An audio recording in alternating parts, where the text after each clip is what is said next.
First of all, I'll play you this. This came in this morning for Gary's answering machine. Gary, it's Artie. Hey, man, I promise on the grave of my father, I woke up sick as shit today. I'm not coming in. I can't come in. So, I don't know. I'm not on drugs. I promise you. I wish I was. Is this today? Yeah. I'm sick as a dog, brother. I feel terrible, so. Yeah, right. I don't know. I don't know. I'm trying to be in tomorrow. Sorry, brother. Tomorrow. Later. How's he going to get well? Listen to him. He can't get well in a day. Sounds like he's dying. In all fairness to Artie. What fairness? A high-pitched mic coming out knocked the wind out of him. Really? You Yeah. think that was it? I think it took a lot out of the boy. He's emotionally drained. A lot of us were emotionally drained. Our audience is such a bunch of scumbags, too, because I was reading the email about high-pitched mic coming out. Because, like a lot of people wrote me, I'm talking about personally, and said, gee, that was a pretty dramatic moment on the show, and it was very moving. One friend told me they were really moved to tears, this and that. And then, and how was the audience? High-pitched Mike being queer is no surprise. What's the big deal? Richard comes out Thursday. Here's another one. Big deal. We all knew he was gay. Stop wasting our time, Mike. Does Robin shave? Some people were. This guy goes, what a shock that high-pitched Mike announced he is gay. Next, you will announce that JFK has been assassinated. Hey, come on, you guys. Don't be so cavalier. You know what it is? It might not have been a big revelation to them, but it was a huge thing for Mike to do. Anytime someone comes out on the air, that's good radio. Sorry. Absolutely, but just in terms of, what a revolutionary thing it is, for him, it was amazing. There were other people. I shouldn't paint it that the audience was totally jaded. cavalier. Yeah, no, I was glad to hear that you finally came out. You're so damn cute and adorable that soon you will find someone to love you. I'm a gay male in Albany, New York. I've watched you on Howard TV for a long time and think you are so handsome. I hope you find what you're looking for very soon. Oh, is this guy available? That's what I'm saying. Let's see. Wow, listening to Mike's revelation, and I'm sobbing like a little bitch. I want to congratulate him. It sure takes courage to do that. Does this guy need to say something? Maybe he needs something to say, something. And this guy said, Howard, high-pitched Mike's coming out on the show today was so touching that I donated to the Matthew Shepard website in his honor. What wonderful. As a gay fan of the show, I've always appreciated the support you have shown the gay community. Today's Mike announcement just brought back all the stress and turmoil that comes with coming out. I remember I felt bad, too, while high-pitched Mike was coming out, and I assure you that I spoke to him over the weekend before he did it and wanted to check sort of his temperature on all this. Did you call him later? No, I didn't. But you know what? There was one point when he was talking early on when he was just about to, he was just kind of saying he was coming out. I started to laugh, and I couldn't. What were you laughing about? I don't know. And I had a very. You're so bad. I turned my head to get my composure. I don't know if I was laughing because I don't know. I couldn't even explain it to you. Like, I don't think there was. I just started. That's just the absurdity of our show. That laugh of yours. Yeah, I couldn't. You know me. I don't laugh that much, but I couldn't control it. And I said to myself, "What?" But there is a time when like you. I don't know. There's something about you when you see somebody being very, very real that makes you laugh. Yeah, I guess maybe I was uncomfortable for some reason. I don't know, but I started to laugh, and then I was like, "We got to get my shit together," because you know what? The fucking guy is going through hell. Right. He doesn't need you right now. Yeah, he doesn't need me busting his balls. And I said, how am I going to explain that I'm laughing? Because I really am admiring him. Uh-huh. And I said, I have no explanation that I'm laughing. So then I got a grip on myself, and then I carried on. Okay. Well, while he was saying it, I absolutely was not shocked. You weren't. I was. See, I feel like an asshole. I got to be honest with you because, when Artie each time would call him gay. When Artie each time was on drugs, I, honest to God, have to tell you, you believed he was straight. I believed every word he said. I don't believe that. I did. I'm naive. I do not believe that. I believe you wanted to believe. And I never once considered high-pitched Mike to be gay. In fact, I used to get upset when Artie would say it because I'd go like, hey, man, why are you tagging the dude with that shit? He doesn't need that crap. He's got enough going on. I don't know. you know, like, while he was saying it was like, well, I believed him every time he said he wasn't gay, but it's no shocker that he's gay. Yeah, no. Yeah, right. Yeah, I agree with you there. Yeah, I'm not shocked he's gay. Right, that's what I'm saying. I was like, A guy called the wrap-up show yesterday and said the same exact thing about you and I. He said that you and I are idiots and morons because we believed Artie, we believed he wasn't gay. And I said, listen. In fact, you know, originally the name of this show was the Idiot and Moron Show. A lot of people don't know that. That's a bit of trivia. idiots and morons. He just said that we were like sort of gullible and that I'm gullible. We're stupid for taking people at their word. Well, you guys would argue with me so much when I would say, look, you know, every time he'd call in sick, I'm like, there's no way he has the flu. And there's no doctor he's calling at 4 o'clock in the morning. And, you know, you don't fall down in your own home and hit a dresser that's been in the same place forever. Hey, good for you. I tell you, I am so gullible. I'll tell you how gullible. But you would talk me out of it. It's so funny, too. I'll give you an example the other day. So the other day, you remember for like weeks, I was upset with Belzer because Belzer didn't show up. 15 minutes before the North Shore Animal League's big event of the year, he canceled as the host. Yeah. And I was upset with him because I said, I heard he was sick and stuff. And I said, you know, 15 minutes before, you know you're sick that morning at least. You can call and maybe call a comedian buddy of yours and, you know, make sure, you know, at least offer up something. Right. So then Bells came in on our show, and I was giving it to him pretty hard. He said, can you take a commercial break? So he pulls me off into the corner. Well, it was after the lie detector, and he failed the lie detector. So he pulled me off into the corner, and he told me something in private that I promised him I wouldn't say on the air, but he told me why he couldn't make the North Shore Animal League event. And he told me, and it kind of rocked me, and I felt real bad, and I put my arm on his shoulder, and I said, okay, I was out of line. Like, now I'm thinking about what he told me. I think it's total horseshit. I didn't want to say anything, but I was like, boy, that's an amazing recovery. Yeah. I was like, I think he just bullshitted me. And you know, now there are instances where people have what they, it's a temporary thing. Right. And it can happen. It can? Okay. So it could have happened, but who knows? Who knows? Right. Yeah. What am I going to do? Because I could see no sign. You'd be a lot more tortured than running around in here if you had that happen, I think. But maybe I'm wrong. But it was a few weeks later. So maybe he had gotten, you know, some understanding of the situation. I don't know. But he did work that week. Yeah, well, it can last as little as a day. Oh, okay. Yeah. All right. So maybe he wasn't bullshitting me. I don't know, but I am very gullible. I'll be honest with you. Well, the Artie thing, I would like you now to play this current sick message. Okay. And juxtapose it against a sick message where he actually was on heroin. So do you think that this message indicates that he might be on heroin? Well, I want to hear if I can hear any You want different. to juxtapose? Yes, I want to be able to compare them side by side.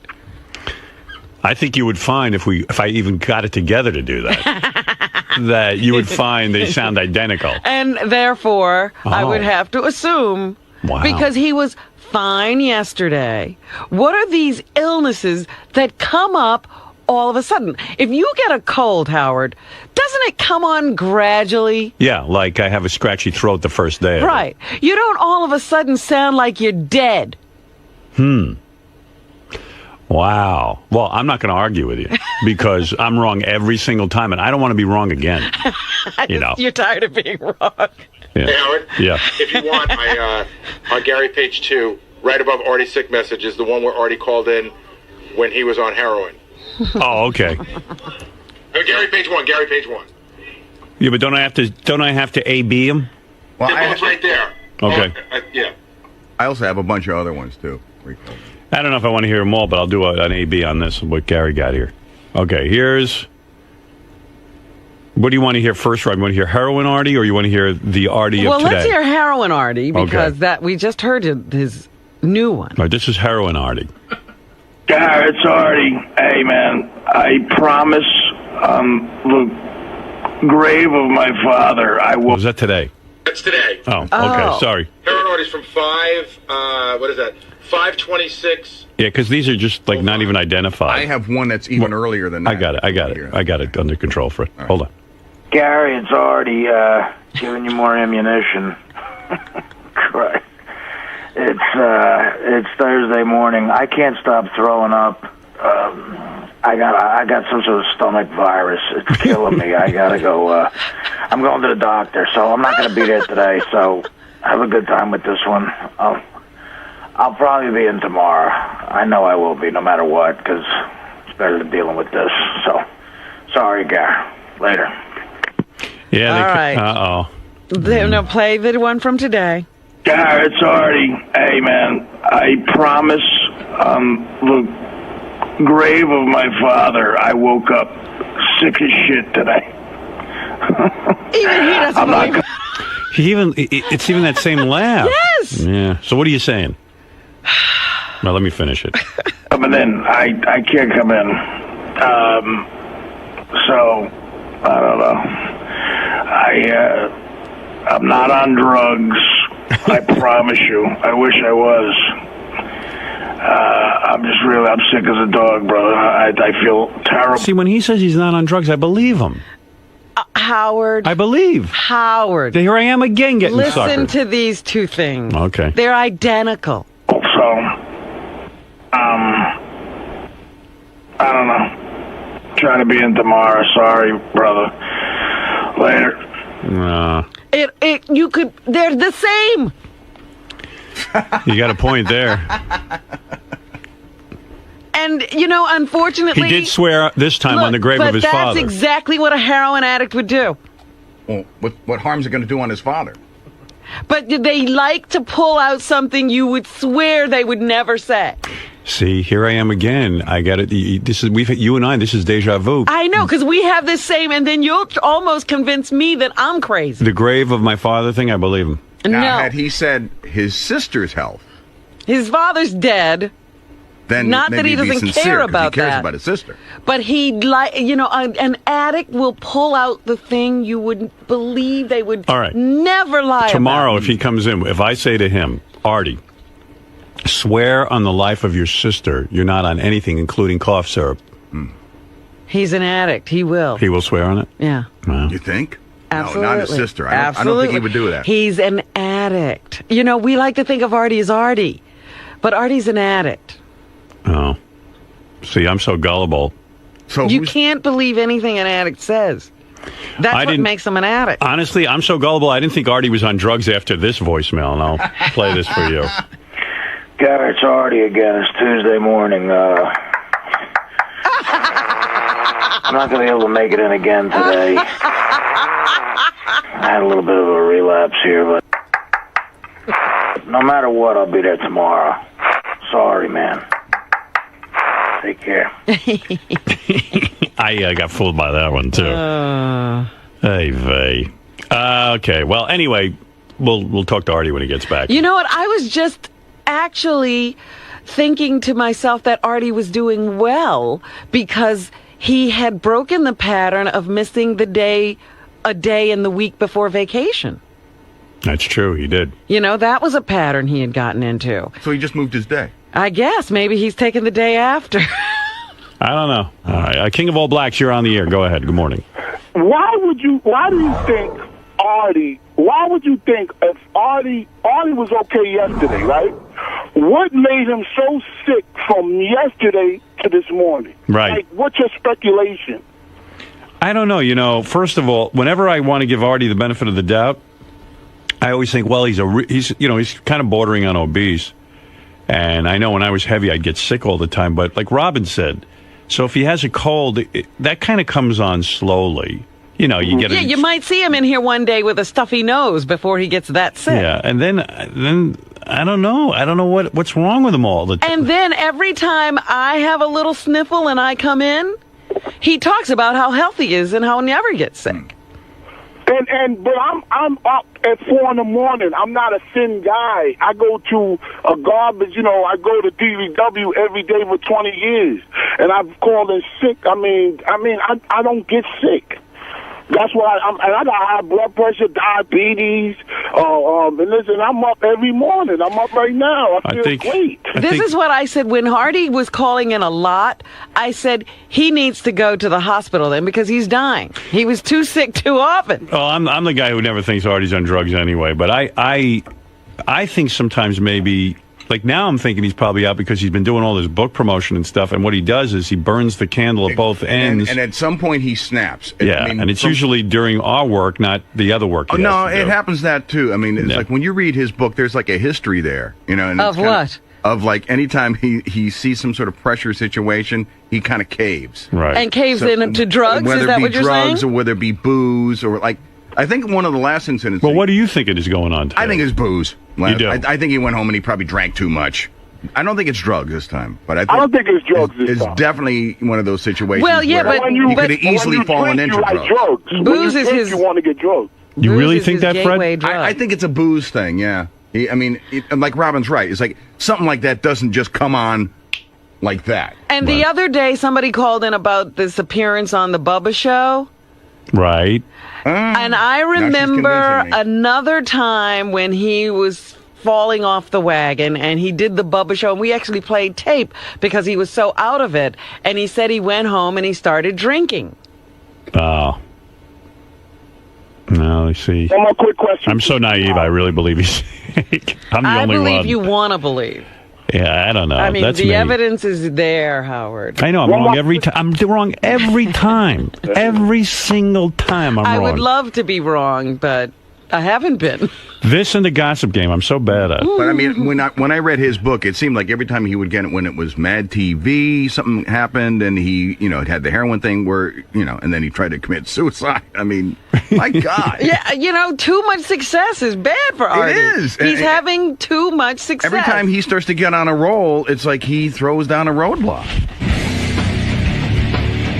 I have no reason to think he's doing drugs except for the fact that he's done them in the past, but he's been acting better. I don't know. You know what? I don't know what to say anymore. I clearly don't have any ability to comment in this area because I've been wrong every time. What do you think about Artie? You think he's sick or is he on drugs? I don't know, man. Can't tell you. Don't know. Do you care? Yeah, I care. I'm working this book tour. You better be there tomorrow night. Would it surprise me if he was doing heroin or whatever he does again? No. Even if I thought it, I wouldn't even say it because I don't need any repercussions coming from any sides whatsoever. No comment. Artie, get well if you're sick. Get well if you're not sick and on drugs. And if you're just fucking lazy, fuck you. Hey, someone says you're now wearing eyelashes, Robin. Well, yes, I am. What's I going have on? eyelashes. No, not regular eyelashes. That was ridiculously long. I mean, like a half-inch longer than any stripper eyelashes. And Robin get out of here. She left her glue in the bathroom. What's going on with you with the eyelashes?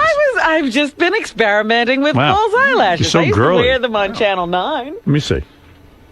Wow, those are... Robin, wait a second. First of all, the one on the left side... What? Oh, I guess... Is that your right or your left? I can't figure out because I'm looking at the I tape. can't tell.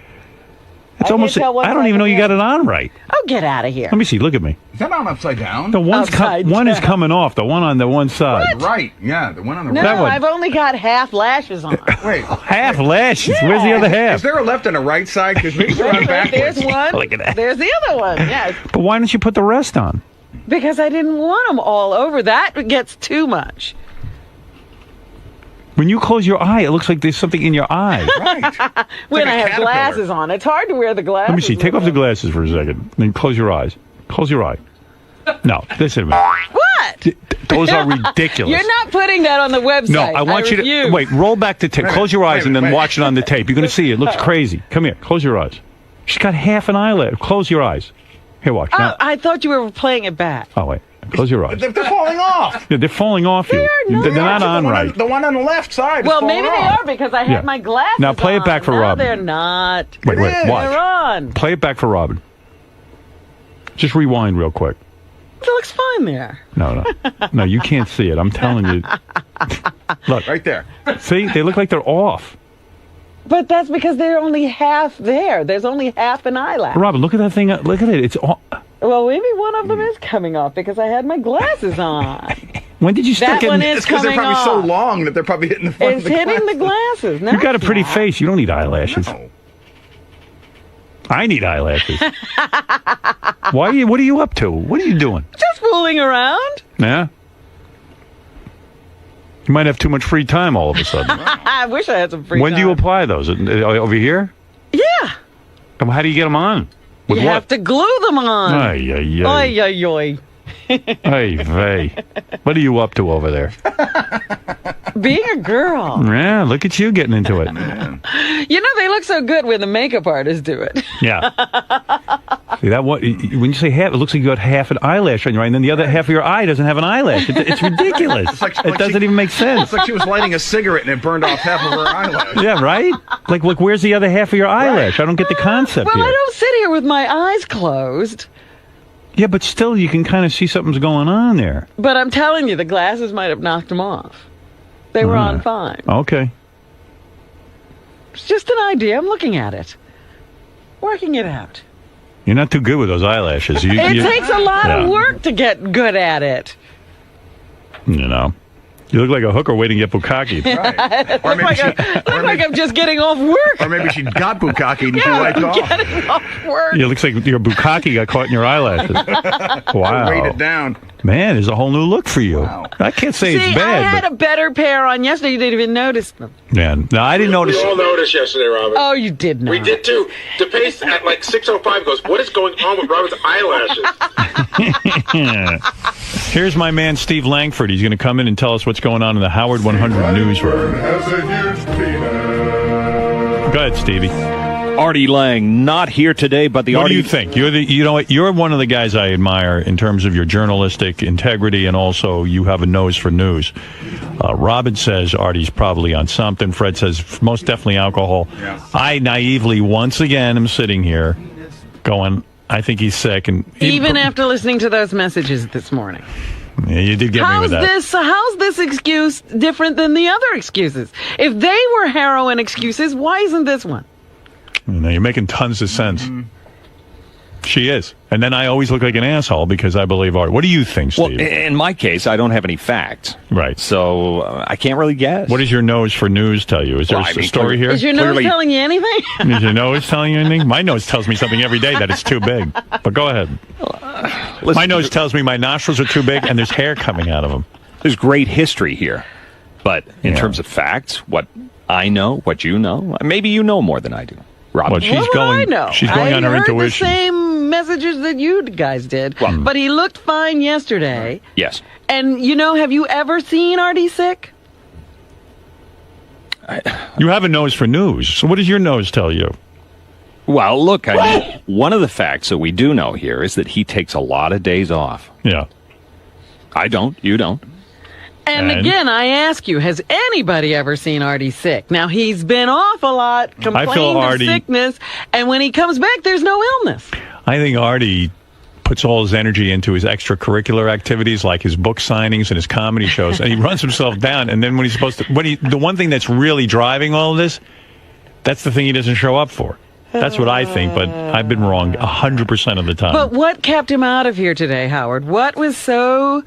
Why couldn't he come to work? What do you think, Johnny? This time I think it's legit. Oh, you are such a wimp. Well, why are you laughing, Steve? You didn't even offer an opinion. Because it just seemed like a vanilla response, with all due respect. I agree with John. I think it is legit. And I've been wrong every time. And John's been wrong every time. No, I haven't said it. I haven't said it every time. I listened to the wrap-up show. No, when we talked about it here before, when I did my preview, I said one time I thought he was using, but this time I think it's legit. Why this time? I think he's been in better shape lately. He's exhausted from the book thing. I think he just... When did he get sick? It came over him like that. You know, John from Trenton, what do you think? Hey, I got to tell you, I'd be willing to bet a whole paycheck that Artie's taking the new concoction called pancakes and syrup. Have you heard about it? No, what's that? It's Hycamine and Vicodin at the same time. It's literally... You think he's back? You think he's back using? Absolutely. When I heard the tape this morning and I heard the little giggle when he was calling out, well, my buddy's going through the same thing, and he gives me the same giggle. And it is the same. It's a tell. And it's the same giggle he used on the other one. Absolutely. We played them side by side. That was true. It's a complete tell, Howard. The giggle, it's such a new thing that he thinks nobody knows about it, and he thinks he's getting over, and he can lie about this because it's now a legal high. This is a legal high that's very like heroin that he's doing. Well, I don't know what he's doing. But Thank you, doing John. Something. And let's get over... Is it better without the eyelashes? Let's see. Yeah. I mean, you look pretty. You're looking good these days. You don't need eyelashes. Enough with that. Let me see. Well, now I can see on the camera. I see what you're going for, but you look good. You don't need that. What was I going for? You got nice teeth. Your lips and what teeth have my are nice. got to do with it? Well, because I'm looking at that. I ain't looking at the eyebrows. And the eyelashes or whatever the hell those things are. You have to get 2 big cockroaches crawling across your eyes. You don't need it. Maybe they were too big. You have a natural beauty. You don't need that crap. All right. She's in full manhunt, I think. Oh, here we go. With those eyelashes. Oh, yeah. Here we go. No guy's looking at your eyelashes, trust me. I want to bat my eyes. Guy wants to bang you. Pull up that dress. You'll get plenty of guys. You don't need an eyelash. Drop the top. Drop the top. Is that your advice, Fred? That's the advice. That's what you're going to tell your daughter? That's exactly what I'm going to tell her. He's already told her. Sure. Really? Yeah. Nobody's picking her up on that. Fred knows about women. Exactly. Yeah. Let's see. There you are with your eyelashes. And let's see you without. That's weird. Well, first of all, those are half an eyelash. I don't I even know, get they what were you half. I have no idea what you were going for there. I mean, that's ridiculous. She put on fake eyelashes, but on half her eye. Yeah, it looks like one of those like a transparency that you're putting over a picture to like the little mustache, the fake mustache and the eyebrow. Where is it? I want to put that on I make a Hitler mustache. Achtung. Thank you. Robin. Yes. So you said before that you were going for a new look. Yes. For eyelashes. How come? Is it the new guy? What new guy? The young was it Mark? Will you stop? What's the reason behind it? I have to be on TV. And so you're always looking for something to sort of perk up your look, change what you do. Okay, fair enough. Now, I've noticed you've taken them off since. Well, they obviously weren't working today. Nobody told me yesterday.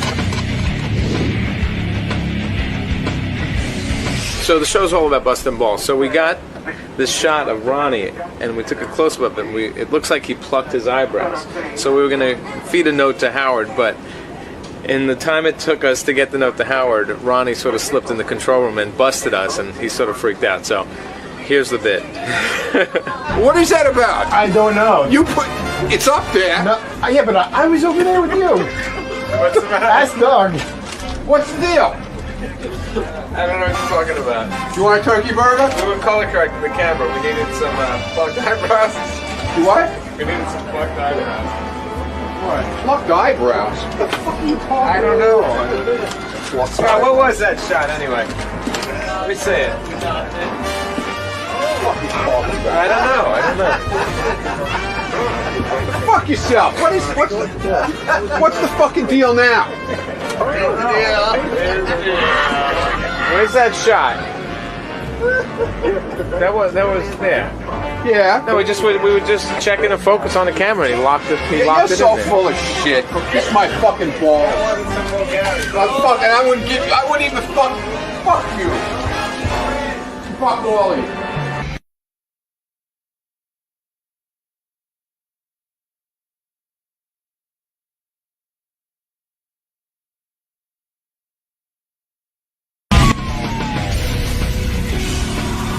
All right, someone's going to come in and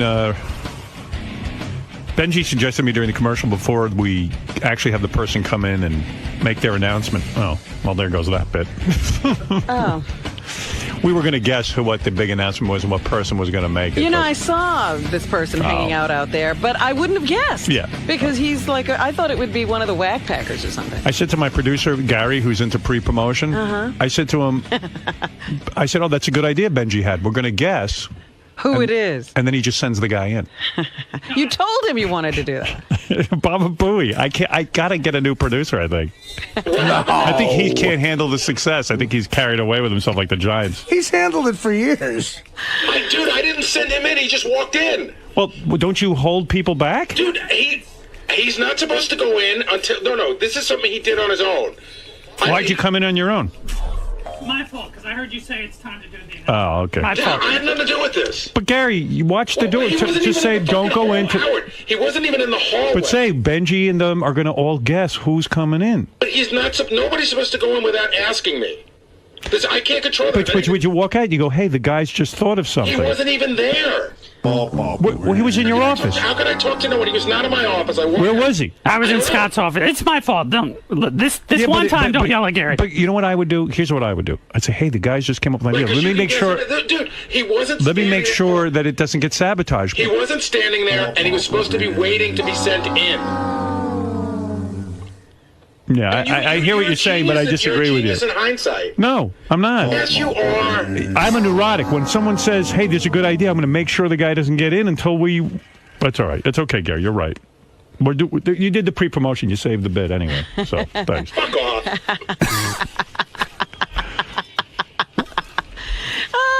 I'm sitting here saying to myself, I'm not going to say that for the last 10 minutes I've been stumbling over Mike in the hall. Yeah. All right. Now, what does that mean, Robin? Mike's in the hallway every day. All right, Mike, high-pitched Mike. Robin, what the fuck does that mean? Right. You stumbled over Mike. You couldn't find You can't stumble him. over your fucking wallet. You couldn't find him, but I couldn't get past him. Well, that's because you're in Scott's fucking studio, you fucking bitch. And I saw Mike on camera. I saw high-pitched Mike on camera standing there. Two fucking Monday morning quarterback asshole. Pre-promotion. You're not getting it. When you hear a good idea, you make sure it happens. I wish I had an announcement every day. All right. Anyway, Gary, thank you. Thank you. Thank you very much. Mike has an announcement to make. Go ahead, Mike. High-pitch Mike. By the way, high-pitch Mike. All right, go ahead, high-pitch Mike. I won't interfere. Okay, so... I mean, I will interfere, but you start. I'm actually going to ask you to cut that off for a second. Sorry. After we did that lie detector test? Yeah, my high-pitch Mike took a lie detector test the other day on the air, and it was kind of weird because, as you know, the lie detector said that Mike was gay. Right, here's the big question. You ready, Ed? Okay, hold on. Right. Okay, go ahead, buddy. Are you a homosexual? Ed, you have to ask the question. Ed's laughing at the question. That's not even a funny one. Ed, real open-minded. Ed, ask him, are you a homosexual? No. All right, just one more question. How about, has he ever had straight sex? All right. Yeah. Have you ever received a big cock in your ass? I just like watching Ed repeat. I know. Have you ever received a big cock in your ass? All right. All right, hold on a second. Okay, Mike. Put yourself together. Come on, Ed, you're a professional. Okay, hold on. Okay. All right. Oh, Jesus. You ask it, Will. No, go ahead. Go ahead, Ed. I need you to do it. All right, okay. Calm down, Ed. And Mike, of course, said he was not gay, Right. and the lie detector said he was, lying. So anyway, go ahead. So shortly after that, I had a little bit of a meltdown. Right. Outside of here. Oh, really? And I've been going through a very emotional month or two. When you got married, I went home to my parents' 40th anniversary. Yeah. And it was a big weekend because while you two are celebrating your love, my parents are celebrating 40 years together. Right. And I thought, this is great. Both of these couples are very happy together. And I heard this song, and I'm sitting in my apartment, and I broke down, and I just started crying uncontrollably. Go ahead. Because I thought, the love that they're talking about in this song, I'm never going to get to experience. I'm never going to know what it's like to be in love. Mike's trying to tell you he's a member of Al-Qaeda. No, go ahead. Go ahead. So what do you want to say? So the song made me realize how lonely I was and empty inside because for the last 20 years, I've been lying to myself, my friends, my family, and everyone here. And I decided that it's time for me to come out of the closet and admit I'm gay. Well, I admire you for that. Matter of fact, I spoke to Mike over vacation, and he told me about his plans. He wanted to come out on the air. You talked to him? I did. I called him. And you called him because of the lie detector? Or no, what? he had spoken to Gary and Artie and said that, Artie and High Pitch Mike have gone through their thing where, right. They went through a bad time. And this goes hand in hand with another announcement. I'm fired. Anyway, By the way, the only way you can get me on the phone is to come out of the closet. I was gonna That's when I say, call how you. do you wind up on the phone with I'll tell High-Pitched you. Mike? So Gary gave me a call. Gary Delabate, who has been Likes doing to pre-promote. does a lot of pre-promotion here at our show. Called me up. All right, okay. He calls me up and he says, "Hey, you know the lie detector thing."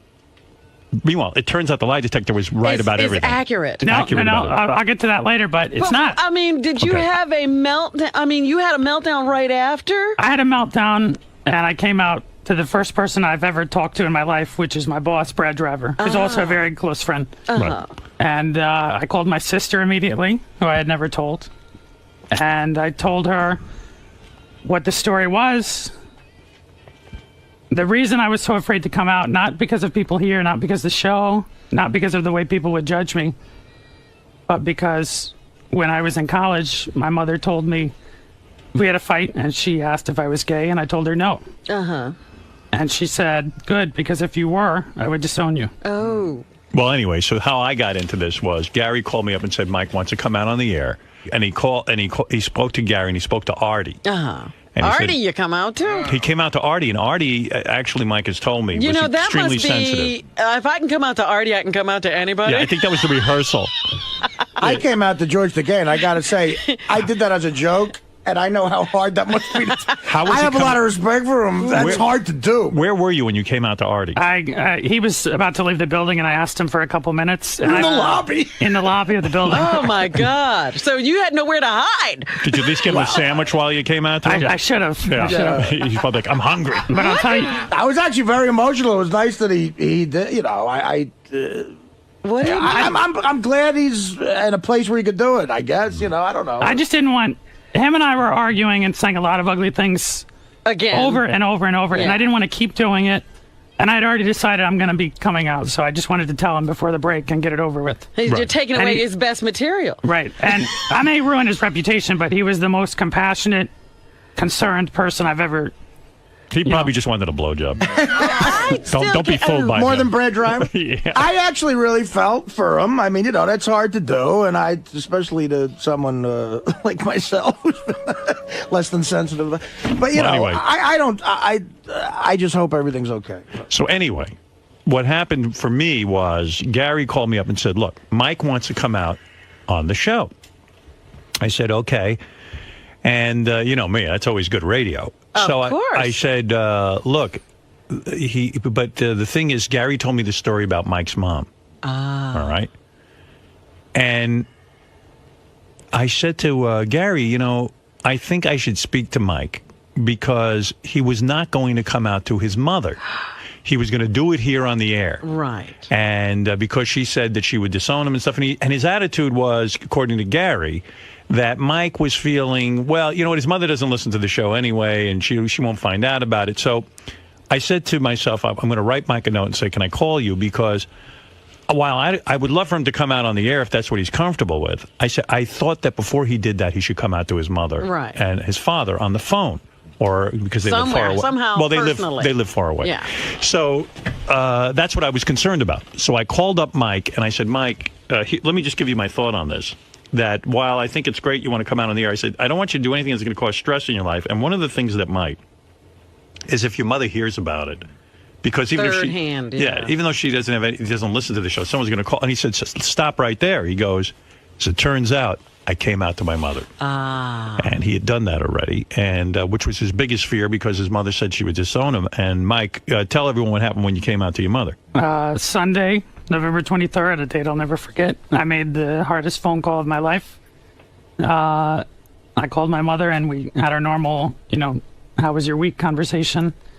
And then I told her that when I was in school, she said something that has destroyed me for the last decade of my life. And I told her what she had said, that she disowned me. And she didn't remember saying it. But she said, yeah, I would disown you. She said it again. She said it again. She reiterated it. Oh. So then what'd you do? And I just started sobbing and crying. And I was afraid that I was going to lose her forever. That was the end of it. And I I couldn't believe what I was hearing. It was surreal. Yeah, you hadn't told her yet, right? I told her the quote that you disown me if you were gay. Right. But she said I would disown you, and you haven't even approached. What she said, is that what you're trying to tell me? And I said yes. Uh-huh. Ah. And there was anger, and I think disappointment. And I said I didn't choose to be this way. Nobody chooses to be treated like a second-class citizen or wants to be shunned by their family. And I just kept crying and crying and crying. And I was about ready to hang up the phone. I told her, if this is what you want, then consider this our last call. I said, I love you, but I don't want to be like this. I don't want to lose you. But if I'm a disappointment to you, then consider that this our last call. And I waited and waited, and I was about to hang up the phone. And she said, I love you. I just want you to be happy. Wow. No matter what makes you happy, as long as you're happy. I want you to be happy in your life, no matter what that means. Right. And she said, I love you more than life itself. Oh. Good woman. All right, so she came around. She came around very quickly. And your father was okay with it? I told my father had a brother who died of AIDS many years ago. So I was never very concerned about his reaction. It was more your mother. It was more my Thought mother. you'd lose your mother forever. Right, that's what Mike said to me when we were having our conversation, which was surprising. He said that he hadn't felt, told his parents yet. Well, he said that his mother might have a problem with it because of what she said, but then he said something that I thought was a good surprise to me, that he thought his father would be compassionate about it. And you have two brothers? Two sisters. And both of them would be fine. Both of them were. So I said, at least you have the numbers, and maybe they could work on her if Right. that happens. But, I guess that doesn't have to happen, which is great. As anyone knows, you were very brave because no one wants to lose their mother, and you know what? You've been living a secret life, and I told you this on the phone, and I'll tell it to you on the air. I'm very proud of you. I'm very happy for you because now you can live an open, Has he authentic really life. been living a secret life, or has he not been living his life? Yeah, have you been with any guys at all? My mother's going to hear this show. Right. She wants to hear the show, so I'm going to make sure she does. Yeah, I have been in the past with guys. Right. I don't want to get too explicit, or I know how this show can get. Yeah, we want to know if you had it in the ass. But I will tell you about the lie detector. When the guy said, "Are you a virgin?" Mm-hmm. I said no, and he said I was a virgin. Right. Completely Right. wrong. So that lie detector doesn't mean shit. That's true. Are you a virgin? Hold on. Are you a virgin? No. All right. He is not. All right. The third question was, are you a virgin? What did he pass or fail? He told me no, but what'd you tell me? No. No, he said yes. Oh, No, he yes. said no. He said no. No, he said no, but he was lying. No. I said I'm not a virgin, Right. and it says what? Yeah, it says you're lying. It says you're lying about that. Right. Didn't the thing also say Ralph is gay? It did say that, yes. Does Ralph have an announcement tomorrow? No, he has no Is announcement. Ralph out? I didn't see Ralph in the hall. So have you ever been with a woman? Or women just disgusting? Maybe that's what he that's what he meant by losing your virginity. Yeah, haven't you lied to us and told us you were with women? I did. Uh-huh. So how old were you when you realized, hey, I'm gay? Sixth grade, so Sixth about grade. 11 or 12. And That's why I tell you, a lot of religious people, a lot of people that are anti-gay, think, oh, you choose to be gay. No, you don't. Right. And are you so when did you act on it? When you say act, what do you mean? When did you get, when you start blowing dudes and stuff? You know. When was your first date? Around college. Around college. So you hadn't acted on it until college. Right. So you must have been going nuts. Most kids don't act on things during high school, Right. straight or gay, but I mean, maybe some do. No, I did. Sarah Palin's kid, maybe. But, Wait, excuse me. I did. Well, a lot of kids start acting on things in high school. Right. You know, like they're having dates. I and, blew a guy in high you know, school. they're going to at least I let a guy second blow and me. third base, you know. That was me. Oh, wow. Oh. Anyway, so you're saying, okay, so you experienced it, but didn't you tell me that even for like the last 10 years, you haven't even acted on this because you've just been so ashamed? I haven't been dating actively because I thought, where would any relationship go? If I could never move in with somebody or have my parents visit and wonder who this... I have a guy roommate. Right. But we're friends. Right. Yeah, your guy roommate has a kid. Girlfriend. Yeah, I mean, yeah. So, I mean, they know him and... Did he know you were gay? No. Are you in love with him? Or is that what you're saying? No. My best friend of 20 years back in Texas didn't know. Right. My best friend here didn't know. My college roommates didn't know. So no one knew, really? No one knew. Well, Artie seemed to know. Well, wait a minute. So when you showed up in Disney World on I Gay need to clear this real quick. Right. Because there's a lot of myths floating out around there. Right. I explained this 2 years ago. When I went to Disney World, the day I left Orlando was the day that gay week started. Right. Artie's created the myth that I had a red shirt on. I've shown you photos, Howard, of me at Disney World. I never had a red shirt. But you were there for Gay Week. No, if I was there for Gay Week, I would have been there for Gay Week. I wouldn't have flown out of town the day it started. I see. All right. So that was... And plus, the people that go to that kind of thing are extremely flamboyant. Yeah, but you must have been very jealous of anyone who could live an open lifestyle. And sure. Yeah. But I don't want to be wearing a red shirt, flamboyant, and listening. Don't you feel great now, though? Do you feel different today coming to work? I feel absolutely different. Yeah. My mother told me last night, when I told her I was coming in to do this, she said, I'm proud of you, and I think what you're about to do is going to affect other people. That's what I was thinking, that you're coming out and showing how difficult a thing this was for you is going to make it maybe easier for people in their own lives. If I could pay tribute to her real quick, she sent me an email the day after I told her, and I just want to read you a couple lines from it. All right, go ahead. As I said last night, I'm so proud of you, always have been, always will be. I want you to be strong, happy, and do whatever you want in life. You deserve the best. We both love you so much, and we only want the best for you. Please be happy. You're such a special young man. Always be true to yourself and your beliefs, and don't let anyone change you. As a gay man now, talk about how attracted you must be to me. Yeah, who are you attracted to on the staff? A male icon. You are on the most sexy of OutQ. You made the cover. Did you used to go over to OutQ, the gay channel, and just say, "Oh shit, I wish I could be open around these guys"? No, Nothing. no. Like I said, the flamboyant gay is not attractive to me. Right. But is everyone over at OutQ flamboyantly gay? I would say so. No, I thought I don't want to offend them. No, I don't mean attracted to them. I mean sort of just jealous that they could all be out and open and living an open life. Yeah. So who are the gay people that you admire? Fred. That I admire? Yeah. I mean, are there any gay role models for Fred. you? Mostly, yes. Trying to think. They didn't hear you the first two times. Say it again. Cliff Floyd. Gay role models? I mean, I don't know. Gay Ramon? Are you cutting your own path because there's no gay person that you... Well, actually, there is one gay person that I admire, and... David Wright? No. Wait, your mom is the on the entire phone. Mets Your team. mom is on the phone. Yes, go ahead. Mike's mom. Hi, Mike. Hi. How are you? Yes. I want to just take back everything I said. I hate you, and I want you to die.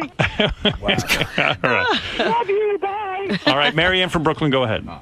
Mike, you're very courageous, and if your mother is listening, you raised a truly fine gentleman. He's one of the greatest people I ever met at Sirius. And, Mike, I only wish you the best. You are truly a nice young man. Joey Boots, go ahead.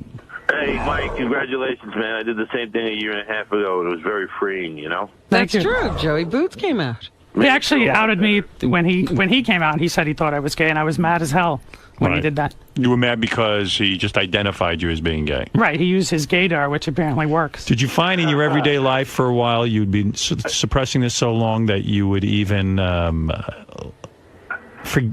to forget that you're gay or try to push it away? Oh, no. I was never ashamed of it.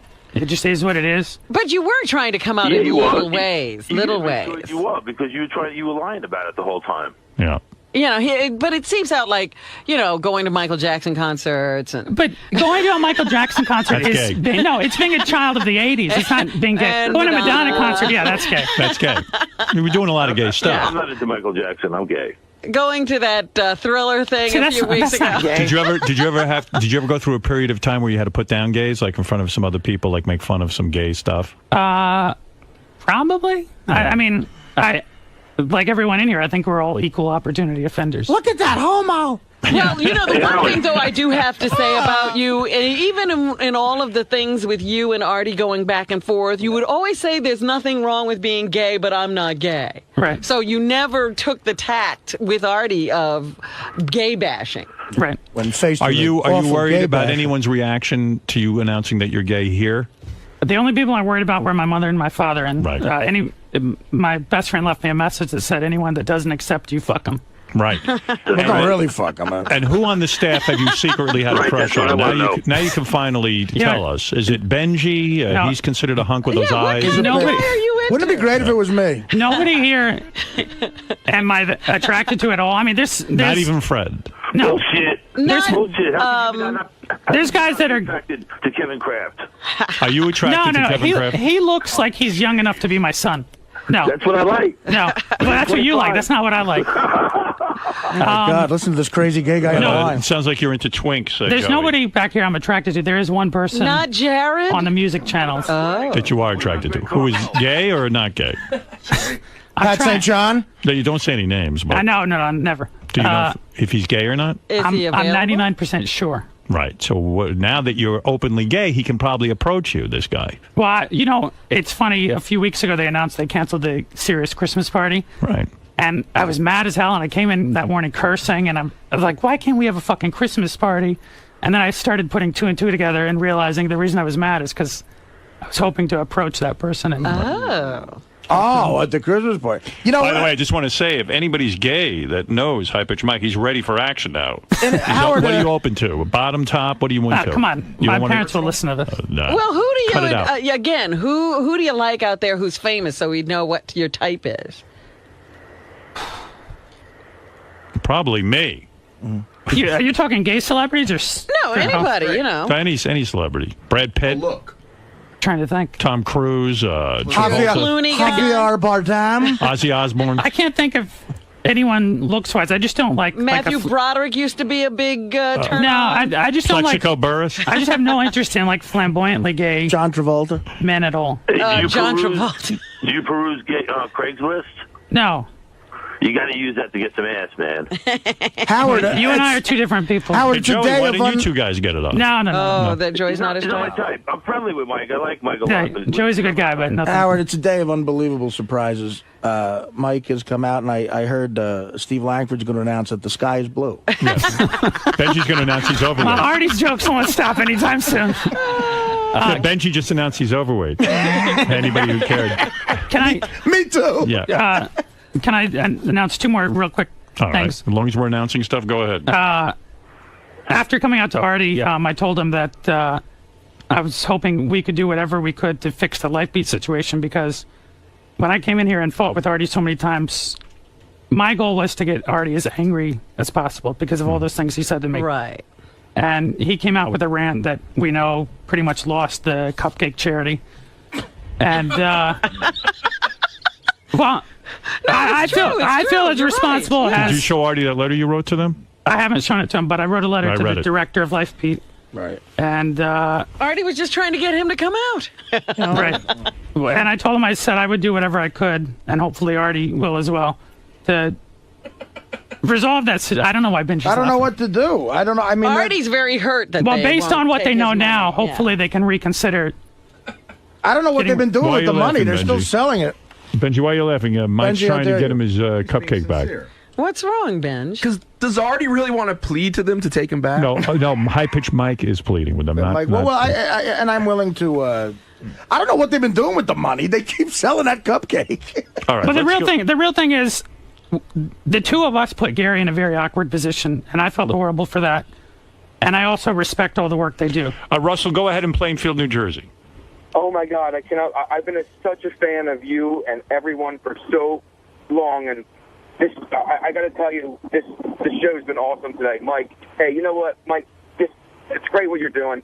I came out maybe 15 years ago, and I have a great life now, and I have a great partner, but shit.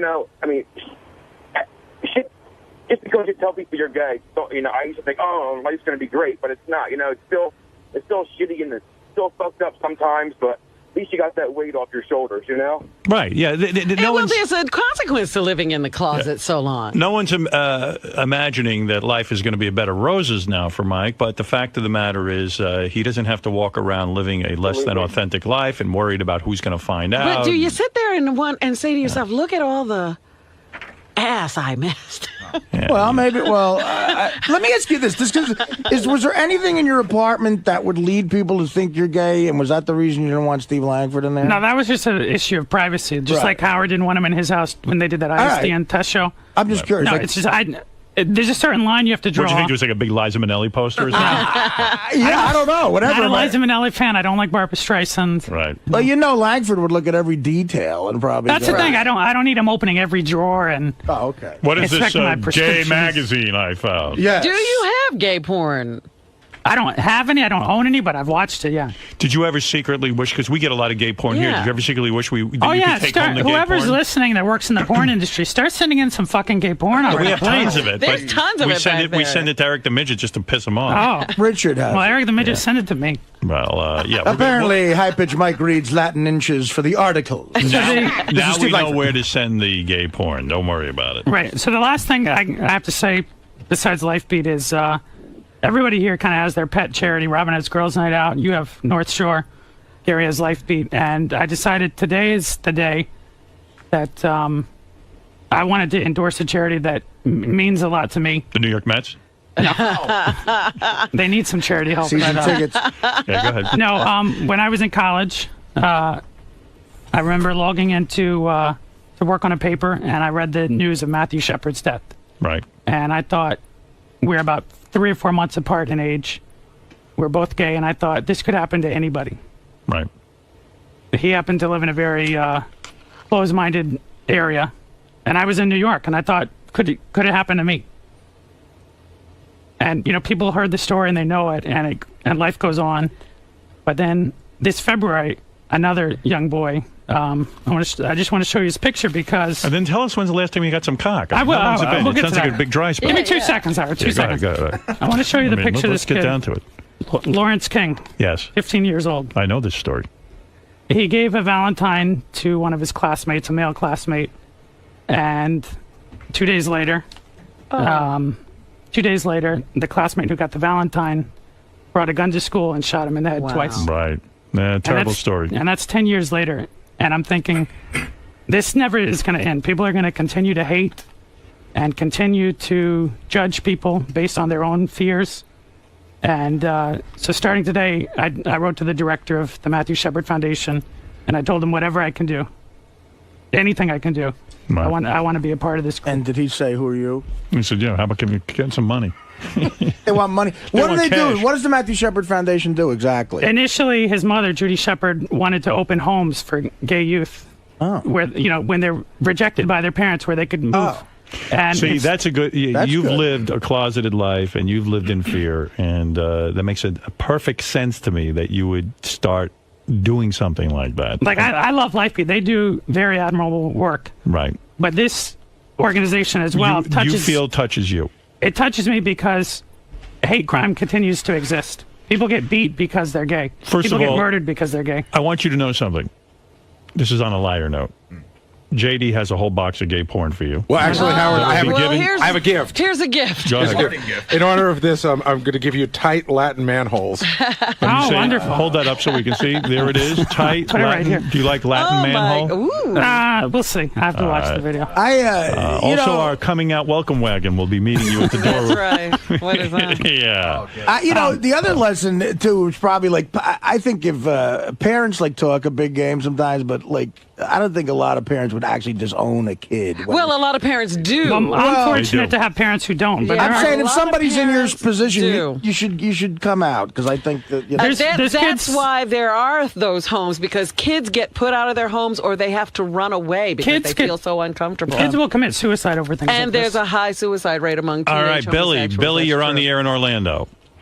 Yeah, I was calling. I mean, I noticed that Joey Boots kind of picked up with his gaydar that Mike was gay, and well, Artie's been saying it too. Does Artie have a little gaydar in him, huh? Artie? Artie has big gaydar. That's a very valid question. Artie, you got big time gaydar. gaydar. You do. You know what? I thought Mike was perfectly straight. I'm being serious. I thought Artie was off the mark. Yeah, I did too. High voice, Madonna. I could I can't affect the voice. wrong. The voice is something. Like I said, you're born being gay. You don't choose to be gay. I the predict voice is your something I was voice. born with. How about this for a prediction? Since Artie's good at predictions, I'm going to make one of my own. I've been known to be right here and there. I predict your voice is going to get deeper now. And you think I'm joking. I'm not. I think your voice is due to stress, to having a secret. And you wait and see if in about a year or two, your voice doesn't relax. Now, that is my guess about you, my You'll friend. be Barry White in a year. I don't know. Even when I laugh, my voice gets deeper. I don't even know about Barry White, but I do know that you will relax. I believe you've been holding a lot of tension. No, the Barry White thing is, I mean, he'll be dead in a year. Oh, stop. No, I'm telling you. And remember, wear a condom. Wear a condom with all that. Do you really hope so? Do you? Is this? Is that torture for you? The voice? I think you seem to be okay. No, with it. I mean, it is what it is. I can't change it. I don't want to try and change it. High pitch Mike, I predict, it wasn't looking for random sexual partners. I think he's looking for a relationship. Part of the reason, part of the reason he wouldn't act on his sexuality is because he wants to be in a relationship, and who would be in a relationship with a closeted guy? That was his point. And you bring up. Speaking of relationships, George, I wanted to do this when George Takei was here. Right. Because I know it would mean a lot. Oh, George would have loved it. Right. Oh, George would have initiated you. This is the other thing with this. Yeah, it would have been like the mafia. Plus, dude, I'm telling you right now, when I came out to George, I'm telling you, and I think we saw this at his gay bachelor party, the way he immediately cozied up to that dude. I could have fucked George right in Sal and Richard's office. He came right up to my, he came right up to my face. He was like, "Oh, this is. Are you okay?" And if I went for it, I think he was like a vampire. He wanted to take your virginity. Yeah.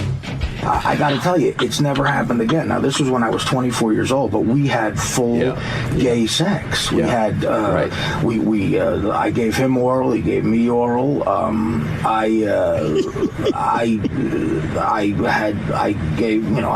fucked him in the ass, and he fucked me in the ass. And this was like, my God! That's why the movie Brokeback Mountain. You ever I went and I related to it. Like we just couldn't.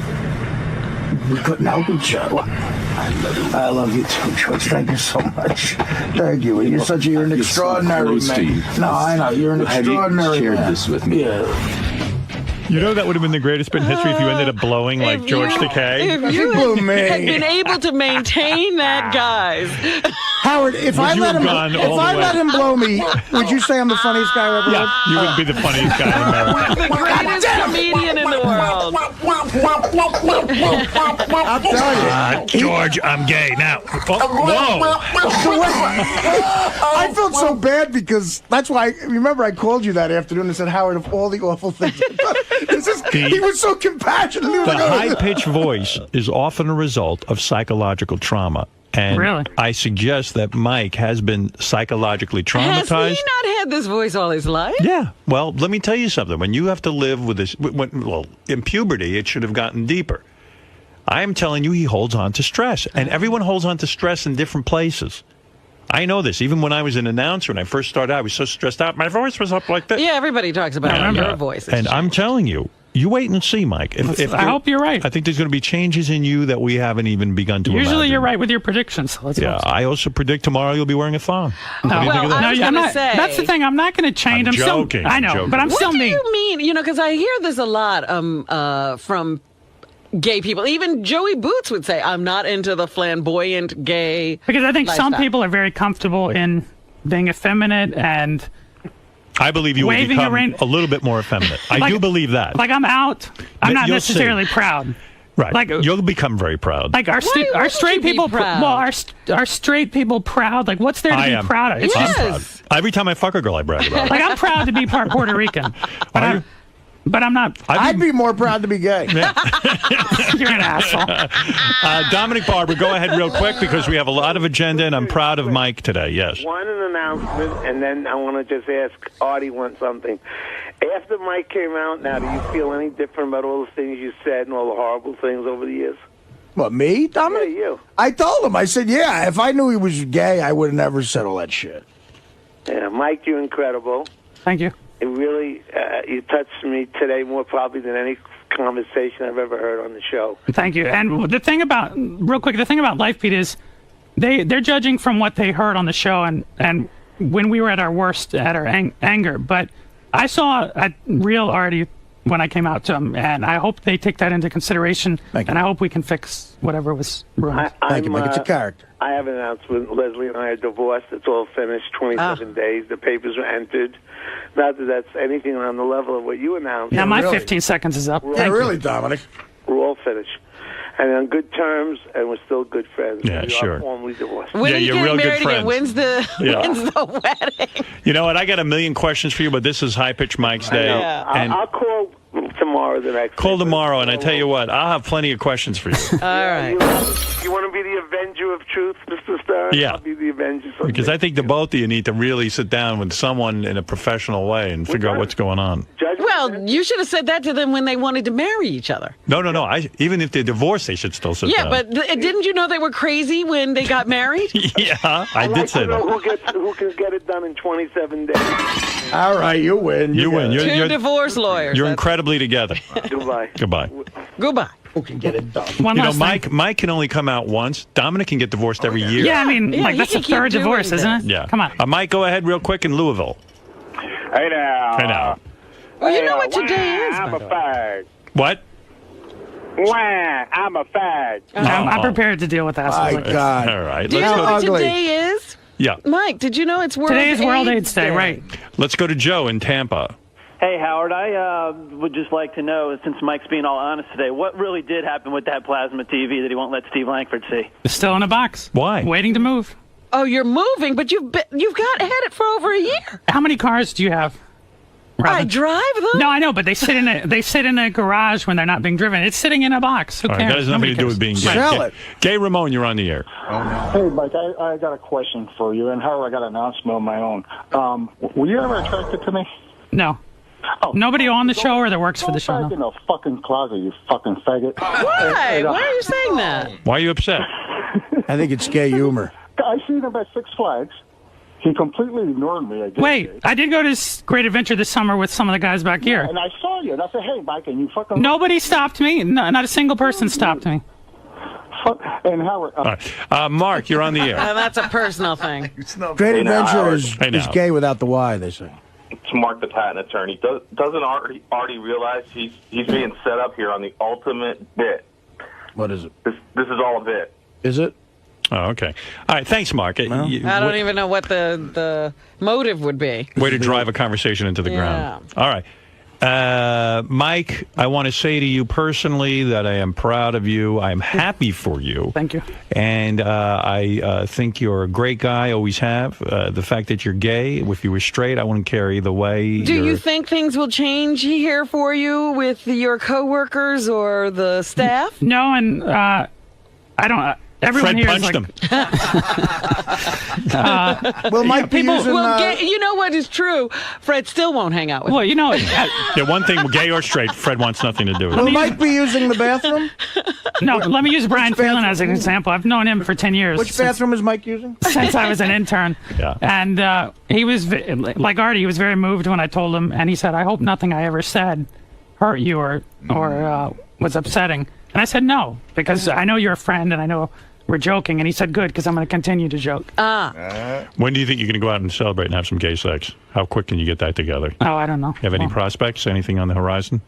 Did you go to a gay bar this weekend? Why don't we have like a gay party? Have you ever? Can we have a dance party? Have you ever? I should have had a naked guy in here for you today. Have you ever had a relationship with a guy that lasted more than a couple of months? Have you ever had a long romantic? No, never a long relationship. That's why that song affected me so much, because I thought I'm never going to have it. What's the longest you ever went out with a guy? There were guys I dated for a few weeks, but I kind of never pursued it because I thought, where is this going to go? It can't go anywhere. True. Well, I think your life's going to get better, and good for you. I think this is a big stress off your shoulders, and I'm glad. I want to say your mother handled herself very well. She used to be congratulated. I need to praise her and thank her, and that's good. How old are you, Mike? 31. I tell you, though, imagine it's a different world. Imagine if you would have had to come out like 25 years ago. You know, it's different. Yeah, well, it's a little easier now, but not much. It's still, Plus, I mean, it's still then- not great. Well, look at all these stupid votes that are still Well, going and the on. thing is, she grew up in a bigoted area, and people are taught hate. So if she was taught to hate certain groups, or certain groups were less important, and she's moved on. Who she's else grown. does your mom hate besides gays? Oh, my mom doesn't hate anyone, but She shouldn't give up hating everything. My I'm grandfather saying, uses the N-word when he was alive. Your He used- grandfather hated everyone. Right. And the weird thing is, Hopefully, your mother still can hate other groups, just not gays. if you came out 25 years ago, Oh, can I introduce the audience to another gay guy, Richard Christie? Do you think That's he's who gay? I thought it was. Do you think he's gay? No, I've spent a lot of time with him and his girlfriend, and I can tell he's straight. But I question why he does some of these stunts, why he goes so far. Well, I was just coming in to say, in honor of Mike coming out of the closet and to celebrate, I'd love to show him my butthole. Go ahead, show it to him. There Go you go. ahead. He'd love to see it. Now, No, come on. You don't want to see. Why are you turning your back? No, this is ridiculous. You don't want to see it? Oh, Richard, Why? come on, Richard. This is your buddy. Put that away. Look, there it He's so is. stupid. Do you want any of that action? Not at all. Nothing. He is so That's so stupid. generous of you. You That's hang my out gift with Mike. for you. Are you trying- hang out with Mike? Did you know he was gay? No. Are you were you just trying to seduce Mike? Yeah. Well, it's like You were coming on to him, weren't you? You know I what? was. My I told a butthole few was people. puckering. I told a few people in the back before. Is his asshole nice? I mean, No, let's move on. Let's move on. No, Is it not attractive? at all. Not at all. It's unattractive disgusting. Why is that disgusting? That's man It's ass. Richard. Come on. Yeah, but Richard's a handsome guy. He's got man ass. look, I was right about Mike, right? Yeah. Richard is a gay. You're ready to use your gaydar again, are you? Richard's a fruit. So I told some people in the back office first because I didn't want to do it on air and then everyone think it's a bit or something. But seeing you know his what, asshole Richard's- did nothing for you. You know what Richard's first question for me was? What? Do you think Gary Delabate is attractive? Because Gary I talks. think that's a gay myth. Like, Gary's a great guy, a great friend, but like it doesn't do anything for me. Gary thinks he's God's gift to gay men. He's always bragging about how gay guys think he's hot. Well, there you go. All right, thanks, guys. And Mike, congratulations Thank you. on being so brave. And I've never asked for a plug on the show, and after today, I never will. But can I just plug the website of the Matthew Shepard Go ahead. Foundation? www.matthewshepard.org. .org. And All if right. you're gay and you need resources coming out, that's the place to go. Mike, tell Howard real quick about when you told JD. Oh, JD, I brought want him in you? Richard's office, and I said, I have something I need to tell you real quick if you come in Richard's office. And he goes, what? He goes, what do you want? Come on, man. He's irritated. And I said, I need to tell you something very serious, and I don't want to... Well, he's got responsibilities, you know. He's Tell got to the watch. story He's got to 100 watch times. TV. He started laughing. I when had Mike to go. told him. I had to leave for Boston. Go ahead. So I dragged him into Richard's studio, and I told him, and he goes, sorry. Sorry. After I told him I could be disowned, he goes, sorry. Why couldn't you take us? I mean, here the man is opening up to you. I did. Why couldn't you say something to him? Do you want to say something to him now? Oh, fuck off. Fuck you. You came out. Leave me alone. Happy and whatnot. No, say something to him. Say something. We couldn't hear it. This room is like a pile up. What do you? Go ahead and say. I'm glad you're out and you're comfortable and you can be happy and stuff. And we're still in kind of the same boat, looking for romance. Romance. So maybe we can go to a gay bar one night and a straight bar the next night. What? I'm saying I'll help you look for girls, and then you help me look I for don't think guys. either of us will help each other in anything. Wouldn't it be funny? I think you're right. You're both Wouldn't destined it for a be lot of funny loneliness. If they went to a gay bar and JD got all the...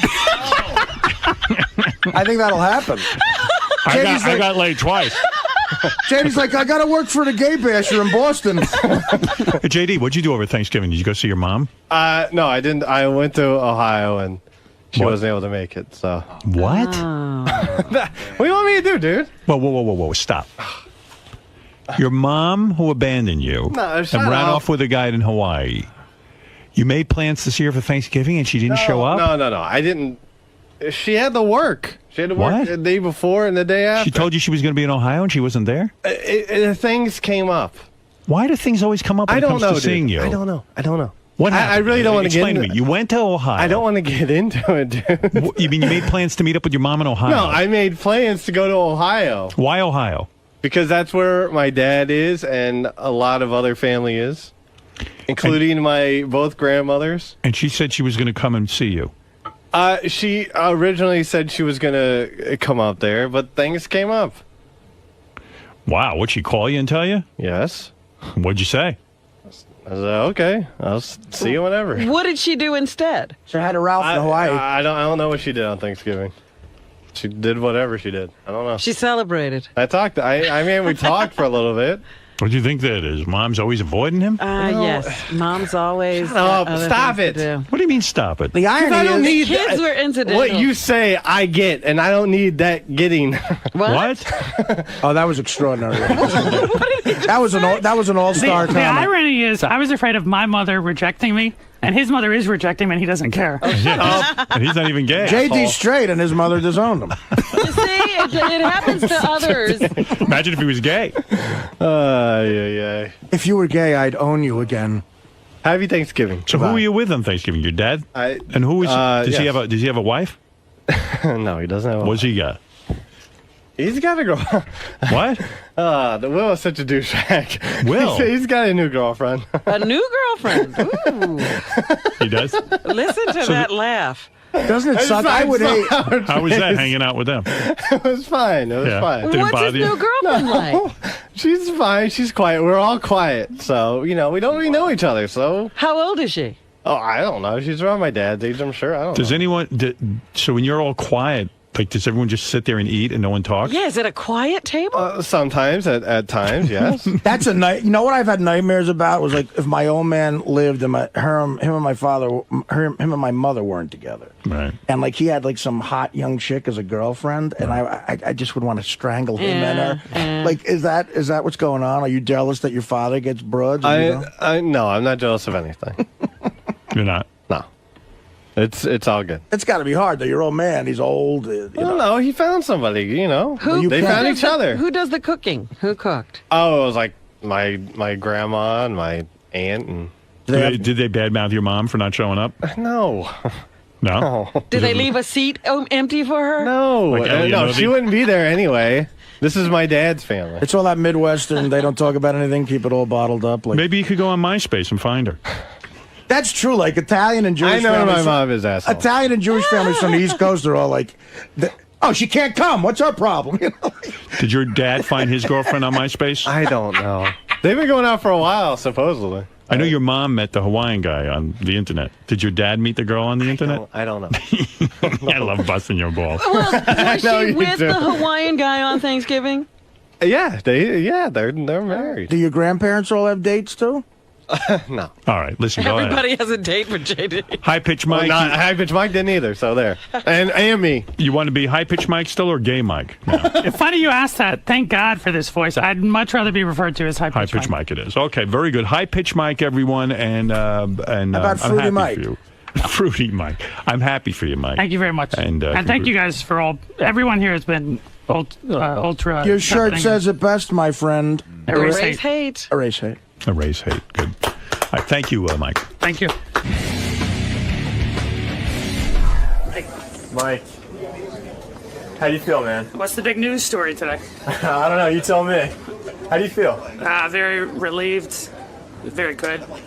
How It's done with. were you? How nervous were you before going in? I wasn't so nervous here. I knew people here would accept it and not judge me or think differently. What worried me is telling my family. And that part was over with about a week ago. So no one's reaction was surprising for you? My mother's was, but no one here. But all good though, right? All good, all good. I have probably the best mother out there and father. Now, how do you think your life is your life gonna change because of this? No, I think I said in there, I'm still me. I'm still a goofy nerd, and I'll go to concerts and do whatever. But you're not going to see me like marching in a parade or buying all the Barbra Streisand albums. Like, that's not who I am. You know? So you're still high pitch Mike. Still high pitch Mike. All right, man. Well, thanks for sharing today. Thank you. So Mike, let me ask you, is this like a big load off your chest? Instead of being Okay. on your chest? Yeah, of course it is. Of course it is. Anybody want to watch this with me? No, thanks. Again, we will screen it in your... Hey, I bought you a lap dance. You owe me $20. I know, I owe you $20. You owe me $20. I wasted a lap dance on you. God damn it. You know, God, you owe me $20, Mike. Gotta put in for reimbursements. Okay, no problem. $20 reimbursement. You should expense that. You should. When he came to approach me, he had something to talk about. You know, he didn't. It wasn't like he had some urge or whatever. Hold on, it's like fucking nose. Cut. Okay. Give Mickles cutting or whatever. Or you just could use this one take. We might just use this one that's take. what I thought. Robin, so were you surprised by Mike's revelation? No, I sort of had I'm very proud of myself. I sort of had a who cares kind of attitude. Like, I don't care if you're gay. Do you think this is good for him? I think it's wonderful for him, yeah. Absolutely. If he's been living a closeted life and ashamed of his sexual persuasion, I think it's wonderful for him to come out of the closet. And do you think his life's going to change because of what he did? Definitely. Today he is a different man. He can actually go up to people and say who he is. Okay. Thanks, Robin. All right. Hey, can I just say something? I would like to pre-promote that sometime soon Rock will be an asshole. I'm coming out of the closet as an asshole. And I think my life is going to change. That door has not been shut very tightly. Now, what does he mean by all that?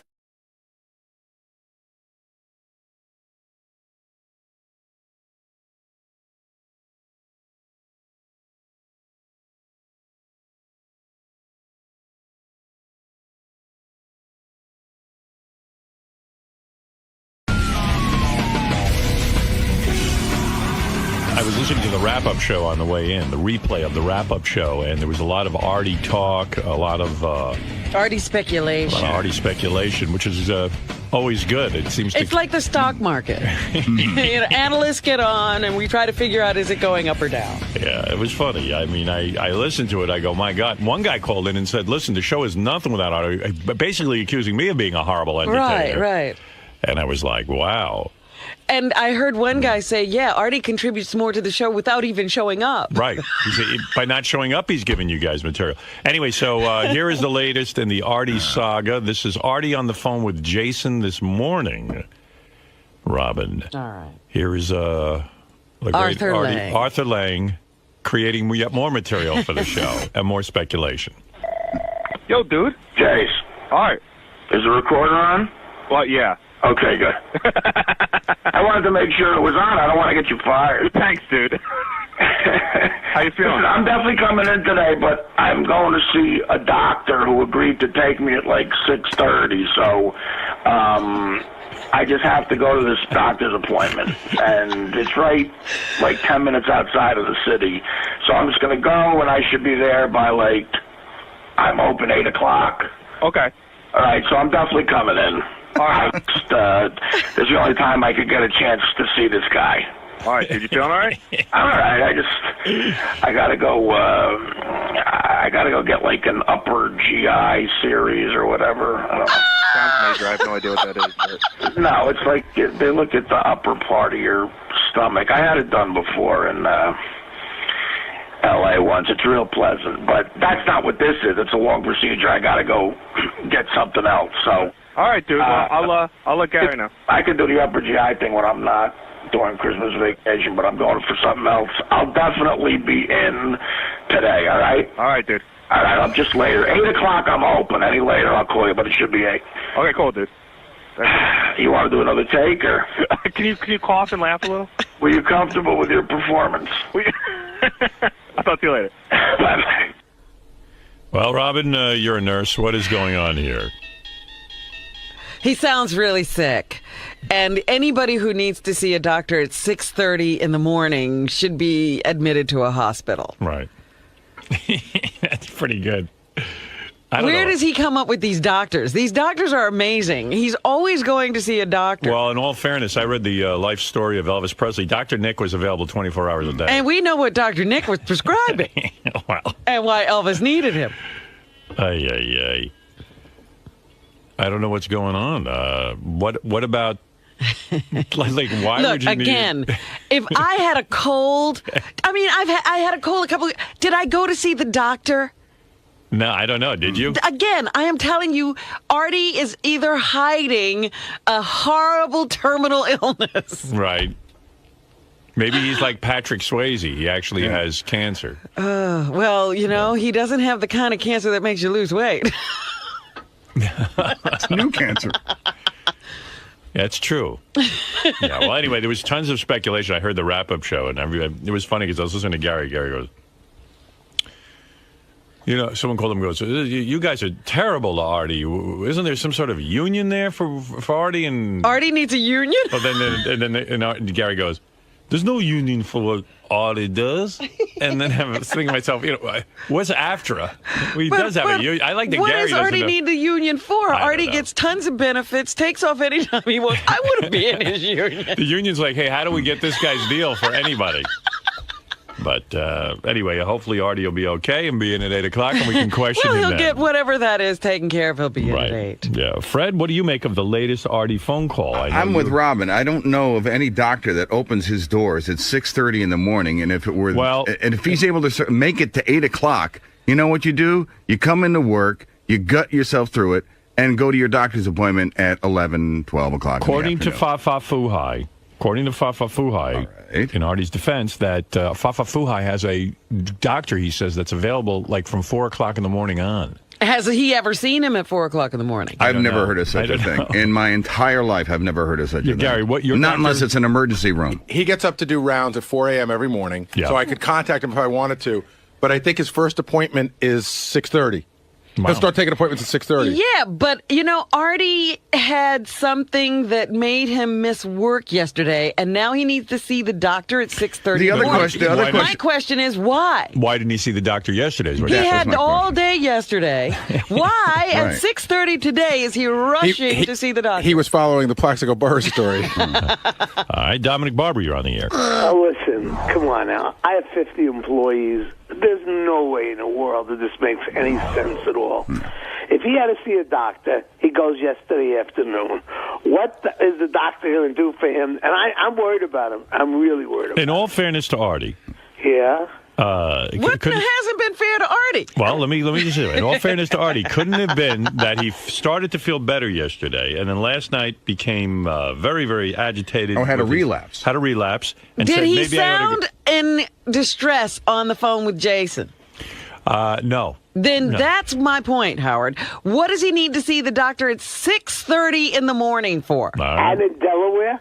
And in Delaware. Not only that, he said actually got hit by a plate of spaghetti. That's what I have a question about that, too. Now, is he going for the upper GI series this morning, or is that something that he just threw in to kind of make it interesting? He threw that in. He said he is not going for his upper GI series, that he's going for something else. Now, I'm not accusing Artie of lying, which would be something that would be very irresponsible. But usually when people lie, they throw in a lot of details that are unnecessary to kind of make things look feeling like better. This is the false story in the National Enquirer game? I don't know. There was something about upper GI, but... Yeah. It had nothing to do with this visit. Well, the only upper GI is unless he's gay and he's fucking a soldier. Wait, let me hear this. Yeah, maybe he's got a gerbil stuck in his butt.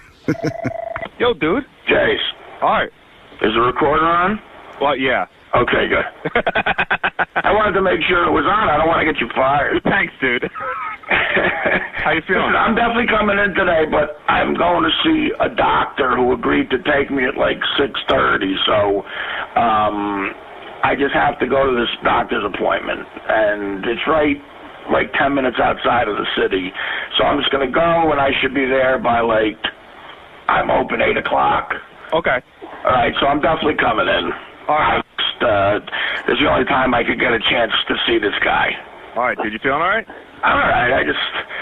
I gotta go. I gotta go get like an upper GI series or whatever. I don't know. Sounds major. I have no idea what that is. But... No, it's like they look at the upper part of your stomach. I had it done before in L.A. once. It's real pleasant, but that's not what this is. It's a long procedure. I gotta go get something else. So. All right, dude. Well, I'll let Gary know. I can do the upper GI thing when I'm not during Christmas vacation, but I'm going. See, he has a perfectly reasonable explanation. No, but this is not an upper GI series. That's right. He's something else. But my point is, Howard, this something else could be done at any time. He's not dying. First of all, a doctor could be at the studio, number one, to do it. What's the doctor going to do? And who is this particular doctor? He's found another doctor. You could pull up... Maybe it's Plaxico Burrus's doctor. Dr. Bombay. You could pull up other messages where Artie's seeing a doctor in the middle of the night. You can? Yeah. He said he's used this excuse before. Yesterday they announced the days people have missed. Howard, do you know how many days you missed in 8 years? No, I don't. Never. One day you went home sick. I think so. Well, you came in. About 3 days. Right. I think Fred had 2 days, which were all having to do with his child. I mean, but the truth of the matter is, when I used to weigh 330 pounds, I was sick all the time. That's true. I'm under 200 now. Yep. I was sick all the time. Me too. Is sick, and I don't necessarily think it's drugs. But did you need a doctor at 6:30 in the morning for these illnesses? I never miss work once. I don't care how sick I am. One day I had, Robin knows this, had to get open heart surgery, but... You were here. I was here, and then I went in after the show, and then I came in the next day. Remember when I dragged my ankle to thigh cast to work every day? Yes. I do remember that. But what do you think's going on, guys? I mean, you know what's going on. I don't know what's going on. I'm talking to Dominic. You don't know, but we know. Robin, you believe narcotics? I don't. I believe that this man is in desperate pain, and I don't know what he's doing at the present time, but he's off the wagon. Oh, that may be so. You mean alcohol? Could be. I'd vote for alcohol. Fred thinks alcohol. Robin? Yeah, I don't think it's drugs. I think it's alcohol. That's the easy, quick fall off. Yeah, you can get that without going to Delaware. Right. No one wants to buy into, like, maybe Artie really got sick and this is a bad time for him to be sick? Yeah, but... Didn't he get sick one of the earlier vacations, too? He was sick every time he was on drugs, Howard. Oh, boy, Robin, you're really into it. I mean, you're...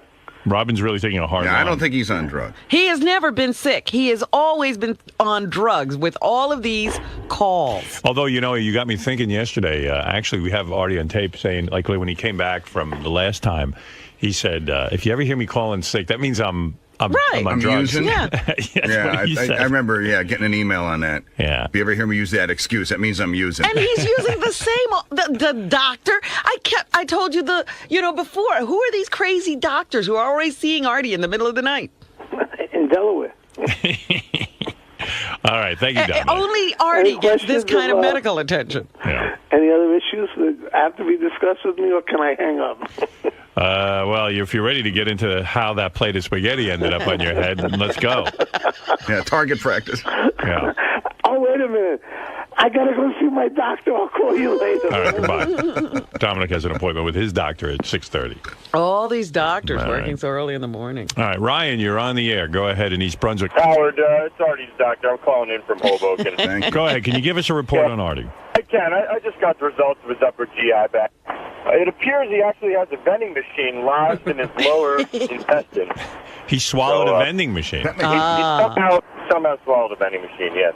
Let's go to George. Yeah, I just want to make sure everybody apologizes to Artie, man, because if this guy really is sick and you guys are making all this spoof about him being on drugs, it's really going to put him down, his self-esteem. Yeah, I'm with you. I'm the only one who's still holding out ridiculous Why should Artie hope. feel bad because we're stupid? That's right. Well, it's not that. It's just that you guys, he's trying to be a positive person, and you guys keep making him look like he's a drug addict still. We didn't have any help. All right, George, thank you. You guys have a good one, man. Yeah, you too, bro. Now, let's go to TJ. Hey, Howard, what's going on, brother? Hey, now. Listen, there's all these theories flying around about Artie. I mean, Robin especially. People just need to shut the fuck up. Drug test him when he comes in. That's the only way you're going to know. He's a private citizen, and he doesn't have to submit to a drug test. You know what? Here's the bottom line, and here's the truth. I really do adore Artie, as we all do, and I think that goes without saying. And I don't really know what's going on with Artie, and Robin's got me convinced that... Don't blame me. No. You've got me convinced that, I'm naive, and, I'm always the guy who believes Artie and everything he says.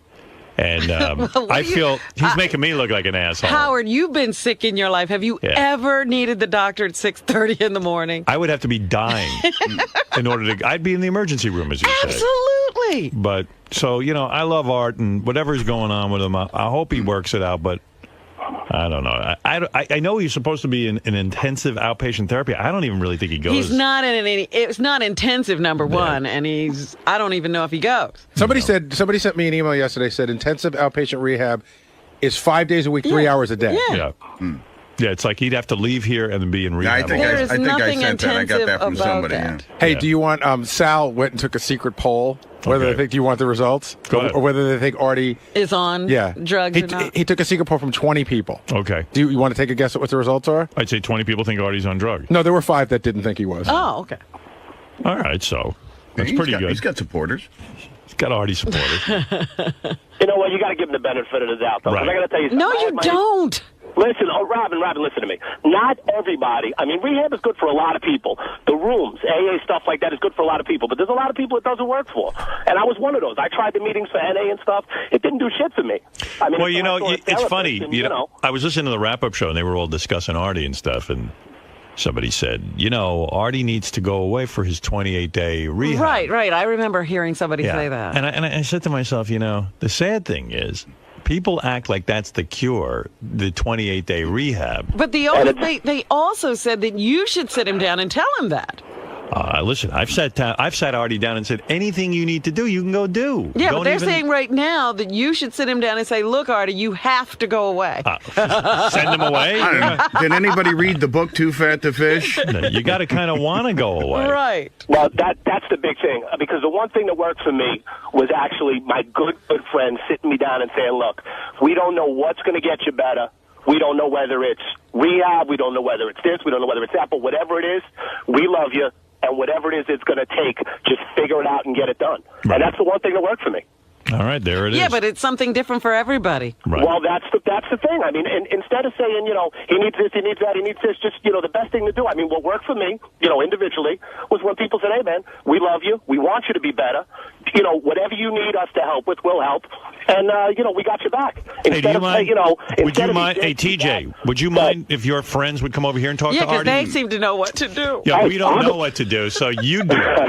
Yeah, why can't TJ's friends all come over and confront Artie? Could TJ's friends take care of every addict? How many guys you got in that group that sat you down? I got like 4 guys that sat me down, but I got to tell you. Would you bring the 4 guys down here today and talk to Artie? Well, how would you? Well, some would probably work because they're a direct mirror of Artie's friends. Like when Artie talks about his friends, my friends are the exact same type. They're the same beliefs. They're the same, that old school Italian way. And they're the ones that work for me. Yeah, I was talking to one guy who had a theory that, every time Artie has big stuff going on in his life, real big success, like when he had his movie come out and, various things, when he was on Mad TV, which was a big success coming off, just working in Jersey and being a longshoreman. And now the book went to #1 on the New York Times bestseller list. And worst thing that could have happened? Is that what you're saying? In a sense, because, and Gary was trying to explain this in his own befuddled way on the air yesterday, that it's a weird thing when you think you don't deserve success, and then success happens. Right.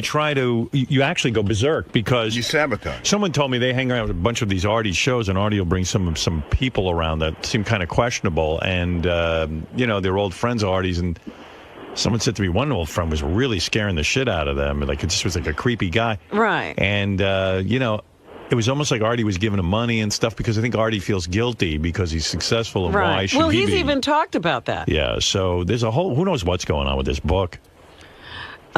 Too Fat to Fish. I don't know what's going on with that. I mean, I know, yeah. Well, that, Bob Saget said to me when he was here the last time. He says, people usually get help when they hit bottom. Artie's on a trajectory up. He's not going down. That's why he doesn't need rehab. Right. All right. Thank you. Lisa G is here with the news.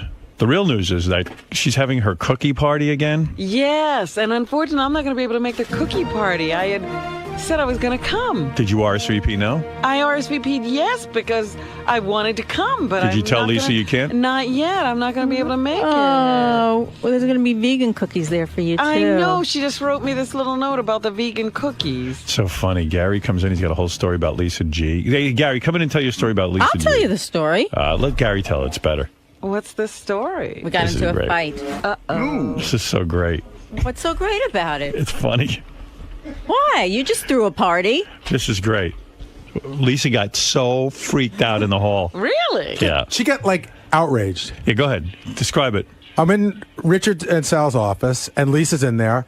And Richard goes, "Hey, Gary, you going to Lisa's cookie party?" And I go, "When is it?" He goes, "Saturday." And I go, "Oh, my gosh, I forgot all about it." I go, I got to see. I had something else to do, but maybe I get out of it." And she goes, "What?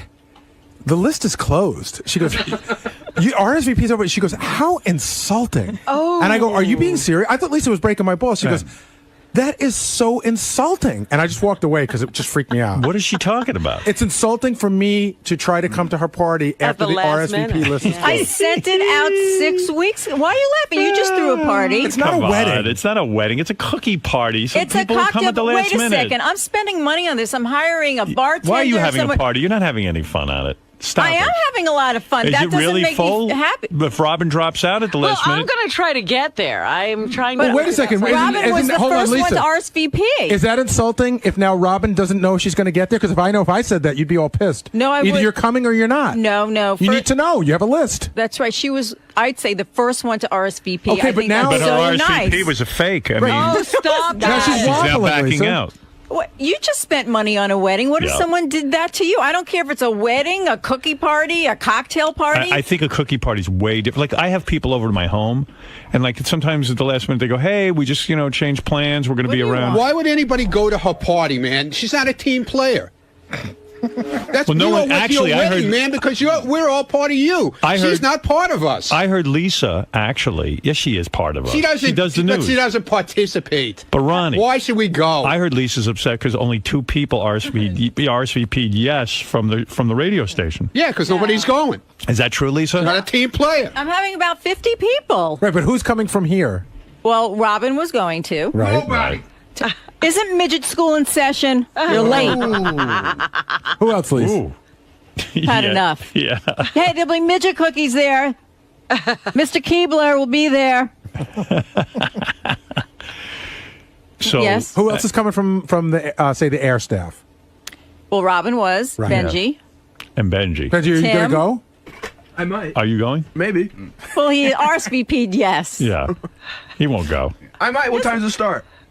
It's on the invitation, Benji. You don't know what time it starts? It starts at busting 8. your balls. We're broadcasting live at 9 o'clock on Howard 101. Me, Lisa Lampanelli, and Jason Kaplan. It will be a lot of fun.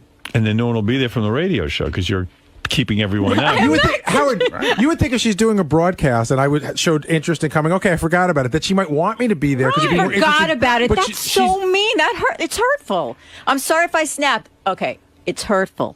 I'm hurt. And what do you mean it's closed? Like you filled up the party already? So 50 people are coming. I yeah, don't. but you invited a lot of people. What if they had all RSVP'd yes? Right.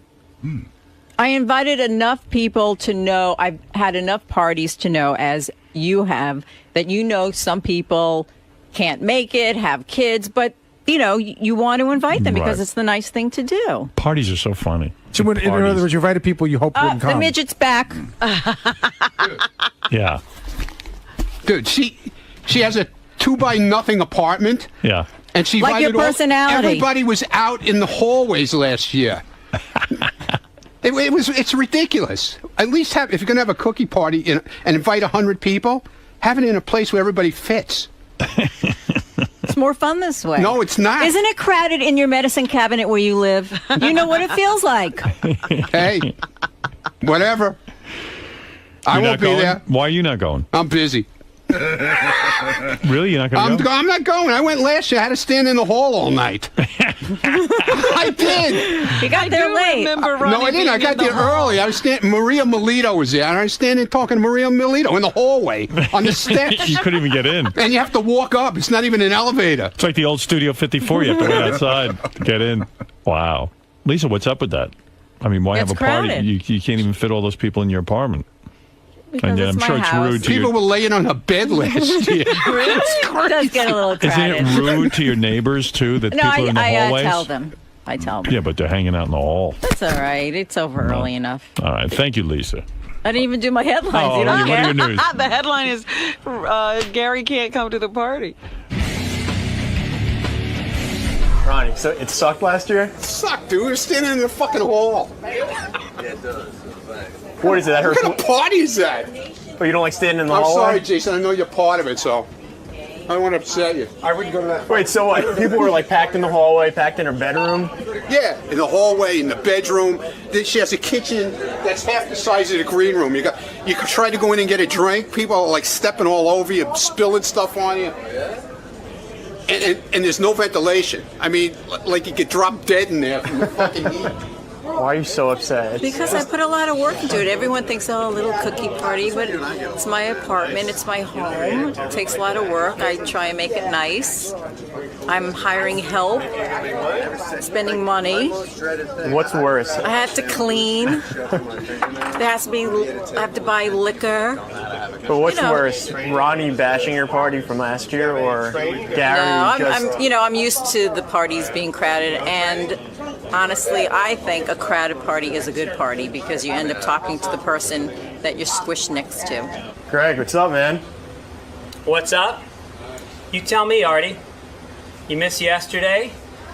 Hey, why don't you swing it around, say 5 minutes after I go on the air today? Then you can cock block my segment.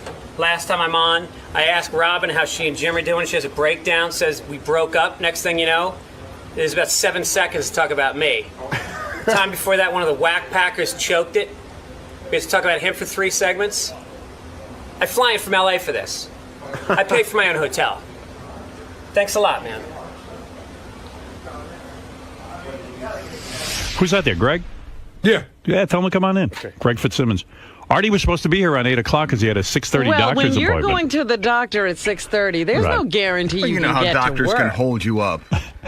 And you're still buying that there was a doctor. You don't even think there's a doctor. Hey, I got a quick question for you. You're really turning into a cynic. I got a quick question for you. I got a lot of crap on the wrap-up show yesterday about that there's no consequences around this place for Artie. Right. So the question is, if Artie doesn't show up today, should I just should I call him? Like, what do I just you call him and yell at him? No, but what do I do? Do I just say? That'd be funny and tape that. No, I mean, look, Artie, I have to reprimand you. I mean, we'll just see if he comes in tomorrow then? Yeah, I mean, I don't know. I mean, what consequences? I mean, the guy says he's sick. Yeah, I mean, as far as I'm concerned, like if Artie's here, it's great, and if Artie's not here, that's great too. So, I mean, it's not like... But the crap we were getting on the show yesterday was if this were Benji, or this were Fred, or this were Gary, there'd be all sorts of hell to pay. No, there wouldn't. I think if I missed 12 days, you'd be mad. Yeah, I guess, well, you know what? Essentially... Artie and I have kind of a deal worked. I'm not apologizing for Artie. I know Artie has a problem, and and I want Artie to get help, whatever that is. But at the same point, it's kind of like Artie and I have always had kind of this deal. Like Artie came into the show, he had a lot going on. He was like, "Hey, sometimes I'm going to need some time off." And I said, "Artie, it's cool because like Robin and I do our thing, and Fred, Fred I need here every day, Robin every day. But if you want to float in and out, that's cool." Now, granted, I'm not saying this is good, and I'm not saying I'm looking for this, and I don't think it's great. But I don't know. If you want to reprimand him, you can. No. Well, you know what I was thinking about? Because I heard that conversation, and I said, you know what? Remember there was a period of time where I was late a lot? Yeah. And no one ever said anything to me. No. I finally, remember I grounded myself? Right. You got to reprimand yourself. I feel like I'm watching an episode of Intervention right now. Yeah, except the guy who worked at Intervention. The guy's not here. With is not here. First they interview the family, and there's this whole conversation while they're tracking that guy separately, and then they. By the way, let's talk more about Artie as I sit here after flying in from LA, putting myself up in a fucking hotel because Sabian wouldn't approve it, and then we can talk about Artie until he walks in 6 minutes and cock blocks the entire segment that I flew in for. I was thinking about that too. Like you poor thing. If Artie did walk in, there go all my plans to get out of here at 10 o'clock because then I got to interview him. Hey, Art, I got to be out of here by 10. What time are you getting in? Because if you get in... I said to Gary, I said, listen, if the show goes to what it normally goes, I'll be in okay with a couple of minutes to talk, but if you get out right at... I mean, does that ever happen? How sure are you? Why don't you just... I'm 100% positive. Today you're getting out exactly at 10? Yeah, I got to. Oh, fuck. I'm sorry. Well, I don't know if you want to talk to me on the phone. Turn around, go home, and then tomorrow we'll have a whole conversation about, whether you're on drugs or not. And next time, try to schedule your doctor's appointments outside of the show. First of all, I heard the first 20 minutes of the show. Where did Robin grow up? On fucking Mars? Did you ever hear of money? Any doctor... Who wants to see a doctor at 6:30 in the morning? Are you dying? I give any doctor $2,500 for CSC. Are you dying? You don't need a doctor at 6:30 in the morning. I vomited blood, sweetie. Oh, please. Again, I'm the only one who believes you're sick. Well, I'm not sick in the sense where I got like the flu or something, but what do you have going on? And why are you vomiting? You're an adult. I got I got nauseous and I threw up and there was blood in it, and I don't know. I'm not the healthiest guy right now. So how do you find a doctor at 6:30 in the morning? Well, I mean, I'll get into that. He's friends with my bookie. In other words, he's a guy who uses your bookie too. Put it this way: if someone in the Lucchese family needed a bullet removed, they wouldn't go to the hospital.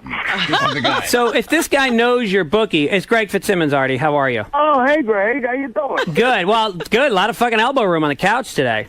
But so if this guy if the doctor's friends with your bookie, does he have to recuse himself from the death pool because of inside information? So Artie, Artie, wait a second. So you vomited blood.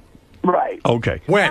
Not like a ton of blood. There was blood in it, yeah. That could have been irritation. So are you going to make... Robin always looks at the rosy side. So Art, are you going to make your important... And she's the nurse. Are you going to make your important book signing tonight? Well, yeah, that's why I'm coming in. I don't want to look like a shithead. And he's also he's making up the best damn sports show that he missed yesterday because he was sick. So you got a full schedule. I don't know. That's what Teddy said. Today I'm doing that? I'm not doing that today. I'm sick. I got to go to the doctor. Again? I thought you were just at the doctor. Artie, you had said fairly recently that people in show business don't get sick. In other words, that you kind of implied that if I ever call in sick again, it means I'm back on some sort of drug. I mean, I was halfway kidding. I mean, look, I'm just afraid that I don't get sick a lot, and I'm just paranoid that one day, because I'm so unhealthy, it's like in a day I'll just disintegrate and die, and I'm more like paranoid about it. And I'm like, the heaviest I've ever been. So what did the doctor say? Blood, I get all what did this doctor do this morning? He sold me some coke. No, really, but what are you going to do? You're vomiting. I mean, I don't know anyone who vomits at your age. Really? Yeah, wow. I mean it. I mean, unless they're really violently ill. I mean, Nicole Richie, but that's not sick. I don't know what's going on, dude. Is he bulimic? I'd like to say everything's going to be fine, but I haven't led a healthy life. I'm 41. I remember when I was like 29 and I was doing all, partying and shit. I remember I saw a doctor in L.A. and he's like, now you're young, you can bounce back. And they put all these things in your head that worry the shit out of you. He said, well, when you're 40, this is why people die from drinking at 40. And so now I'm just scared shit. All right, there's a couple of questions that have to be asked, even though I have to get out of here. A, are you still really going to a psychiatrist and visiting him, or you've kind of bailed out of that? No, I see the guy. Maybe, once a week, or not even that? I see him twice a week. You still do? Yeah, why? Who told you that? No, nobody told us anything. We're just wondering. Everyone was speculating that you're not really in any kind of therapy. No, I see the guy twice a week. Oh, and are you still lying to him? What do you mean lying to him? Like, remember when you had to drink, you wouldn't tell him you had to drink? You talked me into that. I didn't tell him one time, but then I told him I had tequila that time. All right. And, the guy, if you knew the guy, he's like, if you disappoint him, it's like disappointing your grandfather. It's the worst. He gets all sad. So are you here to say, and because I'm addressing this to all your detractors, right? Are you here to say that you are definitely not on anything, and that I'm not on drugs. You just woke up and threw up blood. No, I threw up blood last night after the new peanut M&Ms are in for Christmas, the green and red ones, and I had like about 80 of those, and then I threw up. It was red food dye. It wasn't blood. Dye, yeah. Yeah, no, it was blood. Can I just say how dysfunctional this show is? Like, everyone's worried about you and your health, and then the day you go to the doctor, they take a shit on you for it. Yeah. I know exactly. Like, you got to get it together. But Art, you understand why people think it's odd, because you could have gone to the doctor all day yesterday instead of this morning. Well, wait a minute. If I didn't throw up this morning, I wouldn't have went to the doctor. I just got scared that, I'm just scared that one day I'm just going to blow up and die. But Artie, what was the illness yesterday? What was the what, Robin? What was the illness that kept you out of work yesterday? Well, the same thing. I was completely nauseous and couldn't talk. I think it might be stress, too, but I was throwing up.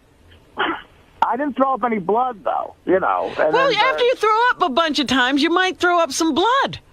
Well, all right. Well, let's see. I'm not. Yeah, a but he nurse. doesn't know that. I should have called you. All right, let's take a vote now. Robin, you claim Artie must be on something. You say at least alcohol or something.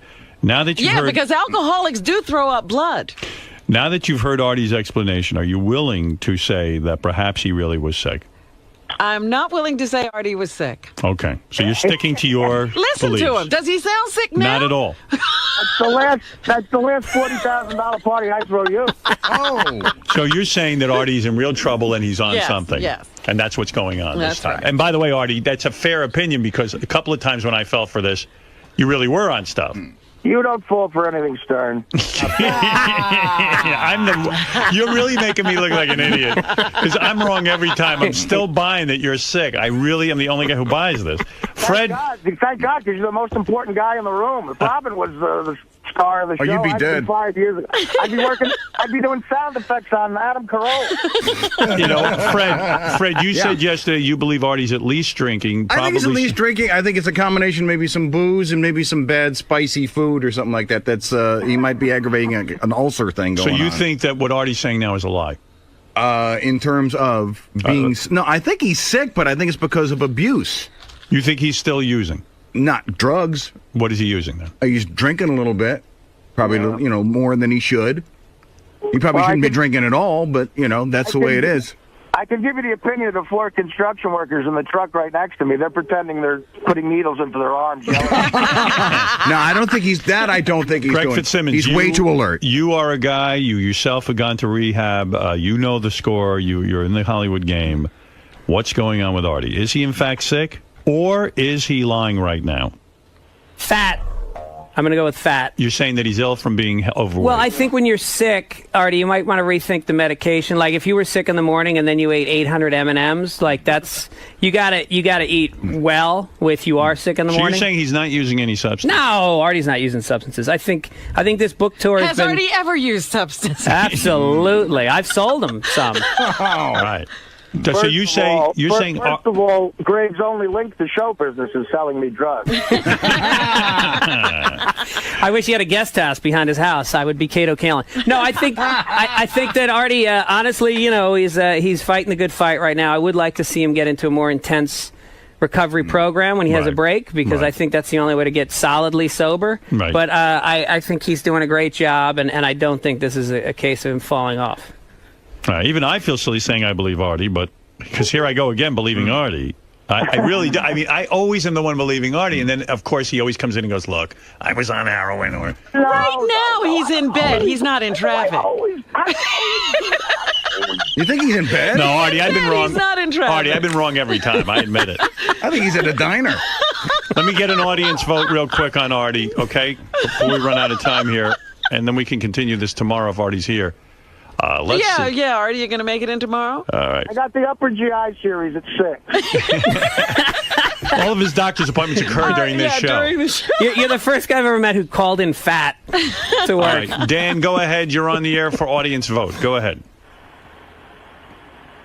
Go ahead, Dan, in Philadelphia. You have the vote.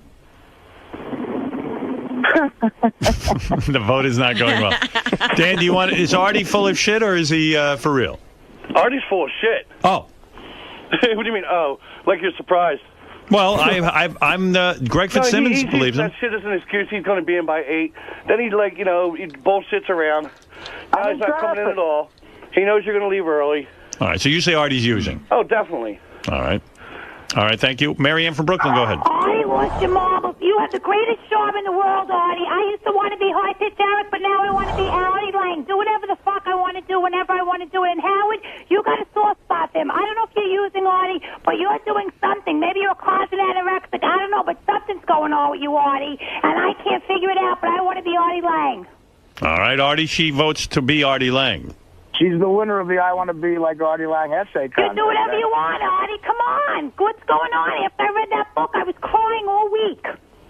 I know. I weave a tale, Marianne. What can I tell you? Explain it, Artie. I want to pick your brain. Let me spend a few days with you. We'll lock each other up in a room. I'll try to figure it out, Artie. You're blowing my mind. If he hooks up with her, he will be using.